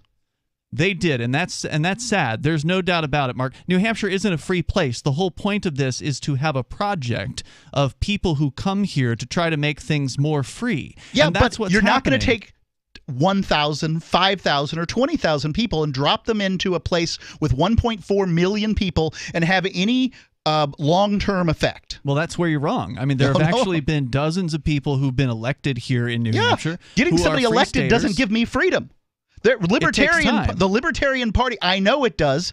They said liberty in my lifetime, and Lloyd Danforth died a decade ago, okay? Yeah. Look, it's just a marketing phrase. I'm not here to give just like live free the politicians, begging the politicians for the rest of my life for, can we have just a little more freedom? No, I'm not. I'm going someplace where there actually is freedom, man. And I'm glad you that you always can afford poo-poo that. it. No, I'm not. I said I hope it's successful. I'm not poo-pooing it. I say best of luck to you. If you want to hang out with libertarians, go to New Hampshire. If you want to be free, go to the U.S. Marianas. It's the freest place in the United States. It's more than just hanging out. Okay, people are doing activism here. There are people like the New Hampshire Liberty Alliance. You've done activism for 20 years here, and it hasn't done anything yet. Okay, you're not understand, free. Mark. You got passed up by Florida last year. Okay. You got to understand, Mark, these things take time. You're not going to change the system. You got a lot of excuses overnight. for a lot of people that will lock a lot of people up over victimless crimes. What are you talking about? You're just making excuses for the state. No, I'm not. Yes, you are. It takes time. Yeah, it does. It's not easy to change things. You have to understand You're that. never going to get it. If you ever bothered to do any activism, you would know that. Never going to get it. I was elected 3 times a delegate to the state convention. I put my time in. I know what it's like. It is a waste of time. It is a treadmill upon which they put libertarians so that they waste their lives, and you are complicit in it. Okay. Well, you think you're going to go to some island somewhere. Hey, guys, Steve. I'm still on the phone. This is great. Keep going. Well, he will keep going because he doesn't care what's happening in New Hampshire. I do care. He doesn't pay any attention whatsoever. Look, man, I told you at the Free just State now. I told you on the show, if you live in the Northeast and you want to run as a politician and get elected, this is the place for you. Okay. But you're also poo-pooing all that, and you're saying it's a waste of time, and you're telling all these people that are moving here if you want freedom, it is a wasting waste of time. Why not go someplace where you can be free? In Saipan, they've got the crown jewels of libertarianism already. Your taxes are cut in half immediately, just like that. Go ahead, Steve. Can I drive there from Connecticut? No. Well, you can't drive. No. But the good news is neither can the statists from Connecticut, because New Hampshire has a real demographics problem, and we call them massholes, Vermonsters, and maniacs. And they're all going to find out that libertarianism brings prosperity, it brings happiness, it brings longevity, and they all want those things. And then they're going to vote just like they vote before. They're going to come across the border. Well, I'm so glad Debbie Downer's back on the air here. Negative Nancy. Thank you, Steve, for the call tonight. I appreciate it. The toll-free number, or not toll-free number, 603-283-6160. You'll have to pay a toll. 603-283-6160, or not. You can join us here and talk to Mark. He knows everything. I'm going to Roatan to check out a new freedom project next month. This is Free Talk Live. Join liberty-minded voluntarists, anarchists, and libertarians from June 28th through July 4th for ForkFest 2021 at Rogers Campground in the beautiful White Mountains of New Hampshire. ForkFest happens the week after the Porcupine Freedom Festival, and ForkFest is decentralized, which means no one is in charge. That also means there's no ticket cost. Just reserve your camping, RV site, or motel room with Rogers Campground for June 28th through July 4th. Where better to celebrate Independence Day than around other freedom-loving activists in the Shire? You can relax and enjoy the camaraderie of like-minded people, or you can create whatever experience or event you'd like others to have. If you're planning an event for ForkFest, be sure to let others know in advance. You can connect with fellow ForkFesters via the unofficial Telegram chat or the ForkFest forum. Links to those are on the unofficial website, forkfest.party. Mark your calendar for June 28th through July 4th, 2021. We'll see you at forkfest.party. Are you a cryptocurrency advocate? The Crypto Tip is the ideal outreach tool to help new people discover cryptocurrency. It's a printable business card-sized tip that you can give to service providers, preferably in addition to a good cash tip. When the server scans the QR code, it'll bring up an explanation of cryptocurrency, how to install a wallet, and allow them to claim the tip. If they don't claim the crypto, you get your tip refunded to you after a time period you specify. Plus, if they do claim the tip, you get an email alert. Create as many tips as you want at cryptotip.org. That's cryptotip.org. What if you want to hear the latest episode of Free Talk Live, but all you have is your phone, you forgot to download our archive, and you have no data connection? You can call our Listen line at 641-793-0191. That's a long-distance number, so you may incur charges. If not, listen as long as you want. 641-793-0191. The Free Talk Live Listen line, 641-793-0191. It's the Onion Radio News. The nation's last remaining themeless restaurant has closed. This is Doyle Redland reporting. A once vibrant era came to an end today when Pat's Place, the nation's last themeless restaurant, closed its doors in Cedar Rapids, Iowa. During the heyday of themeless restaurants, Pat's Place achieved a certain amount of notoriety for its unique non-themed food items and unadorned atmosphere. But according to owner Patrick Baines, the times have changed. Lately, we've had only a handful of people coming in to gawk at our posterless walls and mundanely named menu items like hamburgers or pancakes, and then they go someplace like the Rainforest Cafe or Johnny Rockets to actually eat. Plans are now in the works to convert the Pat's Place location into Cedar Rapids' 7th Patio Touchdown Sports Bar and Good Time Internet Grill. Doyle Redland for the Onion Radio News, online at theonion.com. This is the Onion News Network. Tired of cancel culture? Sick of mega tech corporations holding an axe over your head? Join the LRN.FM Matrix chat server. It's self-hosted, so no one else can tell us what to do or say. Don't like the existing channels? You can make your own. You can even connect into some of our channels from other Matrix servers. It's federated. For the full LRN.FM Matrix experience, though, you should join our server via the step-by-step instructions at chat.lrn.fm.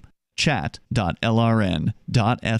Look, I'm sorry, but you're in for a world of pain if you use Koinomi. The reason is their wallet doesn't support payments. The solution is simple. Let them hear your voice. Message Koinomi on Twitter, it takes 5 seconds, and tell them AnyPay sent you, because they're on the fence right now, and your voice will prove that people care about using Bitcoin for payments. Go tweet at Koinomi now. Or even better, leave a review in the App Store. They really pay attention there. Thanks. We're still not sure why you'd want to watch, but our video feed is streaming nightly for free at cam.freetalklive.com.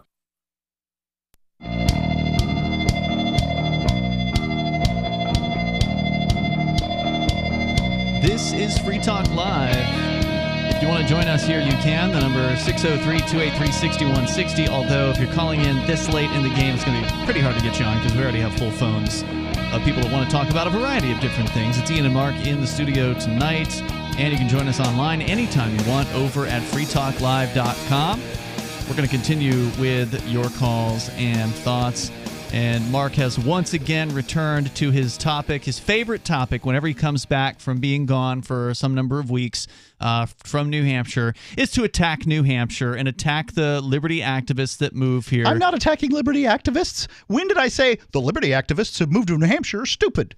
No, I haven't said that. You didn't say they were stupid. No, I think that you just in many said that cases they weren't having any effect. Hold on. They have had effect. The statement I have made is that they will not have a long-term effect. That anything that you achieve will be lost in 30 years. Okay. That Very massholes, maniacs, and Vermonsters will move in, and unless you have a plan. There is no plan for the Free State Project. The plan is, it's not just the Free State Project. That's just one thing that's happening here. But there's still no plan. The New Hampshire Freedom Migration. Like 4 organizations with no damn plan. There are thousands of people who are migrating here, and thousands have already migrated, and thousands more are planning to migrate. That's not a solution. That's just pointing something out. That's what needs to happen for change to occur. You have to concentrate people in one place in order for people to have more freedom. Why not a place that's free to start with? New Hampshire is one of the freest places on the planet. You have a huge population problem. There's 1.4 million people here. In Saipan, the U.S. Marianas, there are 50,000. No doubt, Mark. I think only the about Saipan thing is an only about interesting project. 19,000 can vote. So far, Mark, no one has created a Saipan libertarian migration project. Yeah, they pretty much have. No, Crypto Frontier is not explicitly libertarian. In fact, it's just that everybody who's there is. That's true. But the founder of that migration is specifically looking for crypto people. Now, they do tend to be libertarian, but it's not a libertarian migration in the same way that New Hampshire is. Now, maybe there should be a project like that started, and maybe that's something that you want to do. From the great New Hampshire migration, they probably learned from it that perhaps there's some things we don't want to do when we first arrive. Yeah. And we want to learn from this. And that we don't want to necessarily make everybody hate us from the get-go. Yeah, no doubt. That's probably a good plan. But unfortunately, if you're going into a place with the intention of changing things you don't have more to. Free, if you're intending for people to be more free in a place, then you're going to piss some people off. All you need to do is put a few lawsuits in place, and almost all their problems are solved. I mean, really. How are lawsuits solving people's problems? Well, for one, if they're interring people who are going into the U.S. Marianas in hotels for 2 weeks while they, check them out or whatever, then all you have to do is put a habeas corpus writ in. You think so? You think it's that easy, huh? I do. Okay, well, you're going to test it out, right? Coming up in May? I am going there probably in May. Okay. Well, let us know how that goes. If they're still doing such a thing, If you think the courts are going to give you freedom, you haven't been paying attention. So I wish you the best. Hey, I'm in a feudal lawsuit as well. Okay, so I understand that I'm involved in suing the governor here in New Hampshire and the city of Keene over their mask mandates, and so far it's been 4 or 5 months with absolutely nothing happening in the federal courts. Yeah, so the mask mandate is entirely different than locking I'm just telling you, up don't expect the courts to actually give you any semblance of freedom. You can't even get inside of them. I'm very curious. In most circumstances. So we're going back to your calls and thoughts here. We've got Sean, or actually he calls himself Sir Kenosha Kyle, His Eminence. He is on our Jitsi chat, which is through our Matrix server. Go ahead. How dare you guys badmouth Biden, who's bringing us unity, and he's bringing us better tech transparency. And by that, I want to talk about the company Phoenix Ammunition, who you guys spoke about in a past episode. They're a ammunition supplier. What did they do? What's you noteworthy about spoke them? about Phoenix Ammunition. They're a ammunition supplier who they're a really small company in Michigan, and they recently added a thing to their website because they only sell online that says you have to check a box, either yes or no, whether you voted for Biden or not. They don't want Biden money. The owner actually talked about on a recent podcast with Tim Pool about how he had a 45-minute conversation with someone who called in and said, "Oh, I don't understand." And he had explained to her, well, Biden wants to ruin my company, and I don't want your money because of that. But that YouTube video with that interview of the owner was pulled down since last night when it was up. Good old YouTube. They don't like people doing the same thing that they've been doing, which is choosing who you want to do business with and who you don't, which is basically what big tech censorship is. It's saying, well, I don't like your ideas, so bye. I don't want it. Is Tim Pool on the library platform yet? I don't know. I haven't checked, and I don't think so. It seems LBRY.com. It is a blockchain-based, decentralized video hosting site, and it's doing fantastic. They've had a tremendous increase in usage during this whole big tech situation. Sorry to hear that about him, but sounds like a creative approach. Anything else you want to share? That's it. Buy your ammo and hope Biden brings us that unity promise. Thanks for the call tonight, man. I appreciate it. Let's go to Robert in Vermont. You're on Free Talk Live. Hello, Robert. Hi, guys. How you doing? What's on your mind? Hey, so I think you guys are kind of both right about this movement here. But I think that it's not like what you think it is. And I have a couple of theories why that is. All right. Okay. My first theory is that, for a long, long time, 20, 30, 40 years, however long it may have been, the United States, in the western side, all the way over to where Florida is, we've had hurricanes, floods, fires. I mean, people have died from all of this, weather disasters. People are tired of it.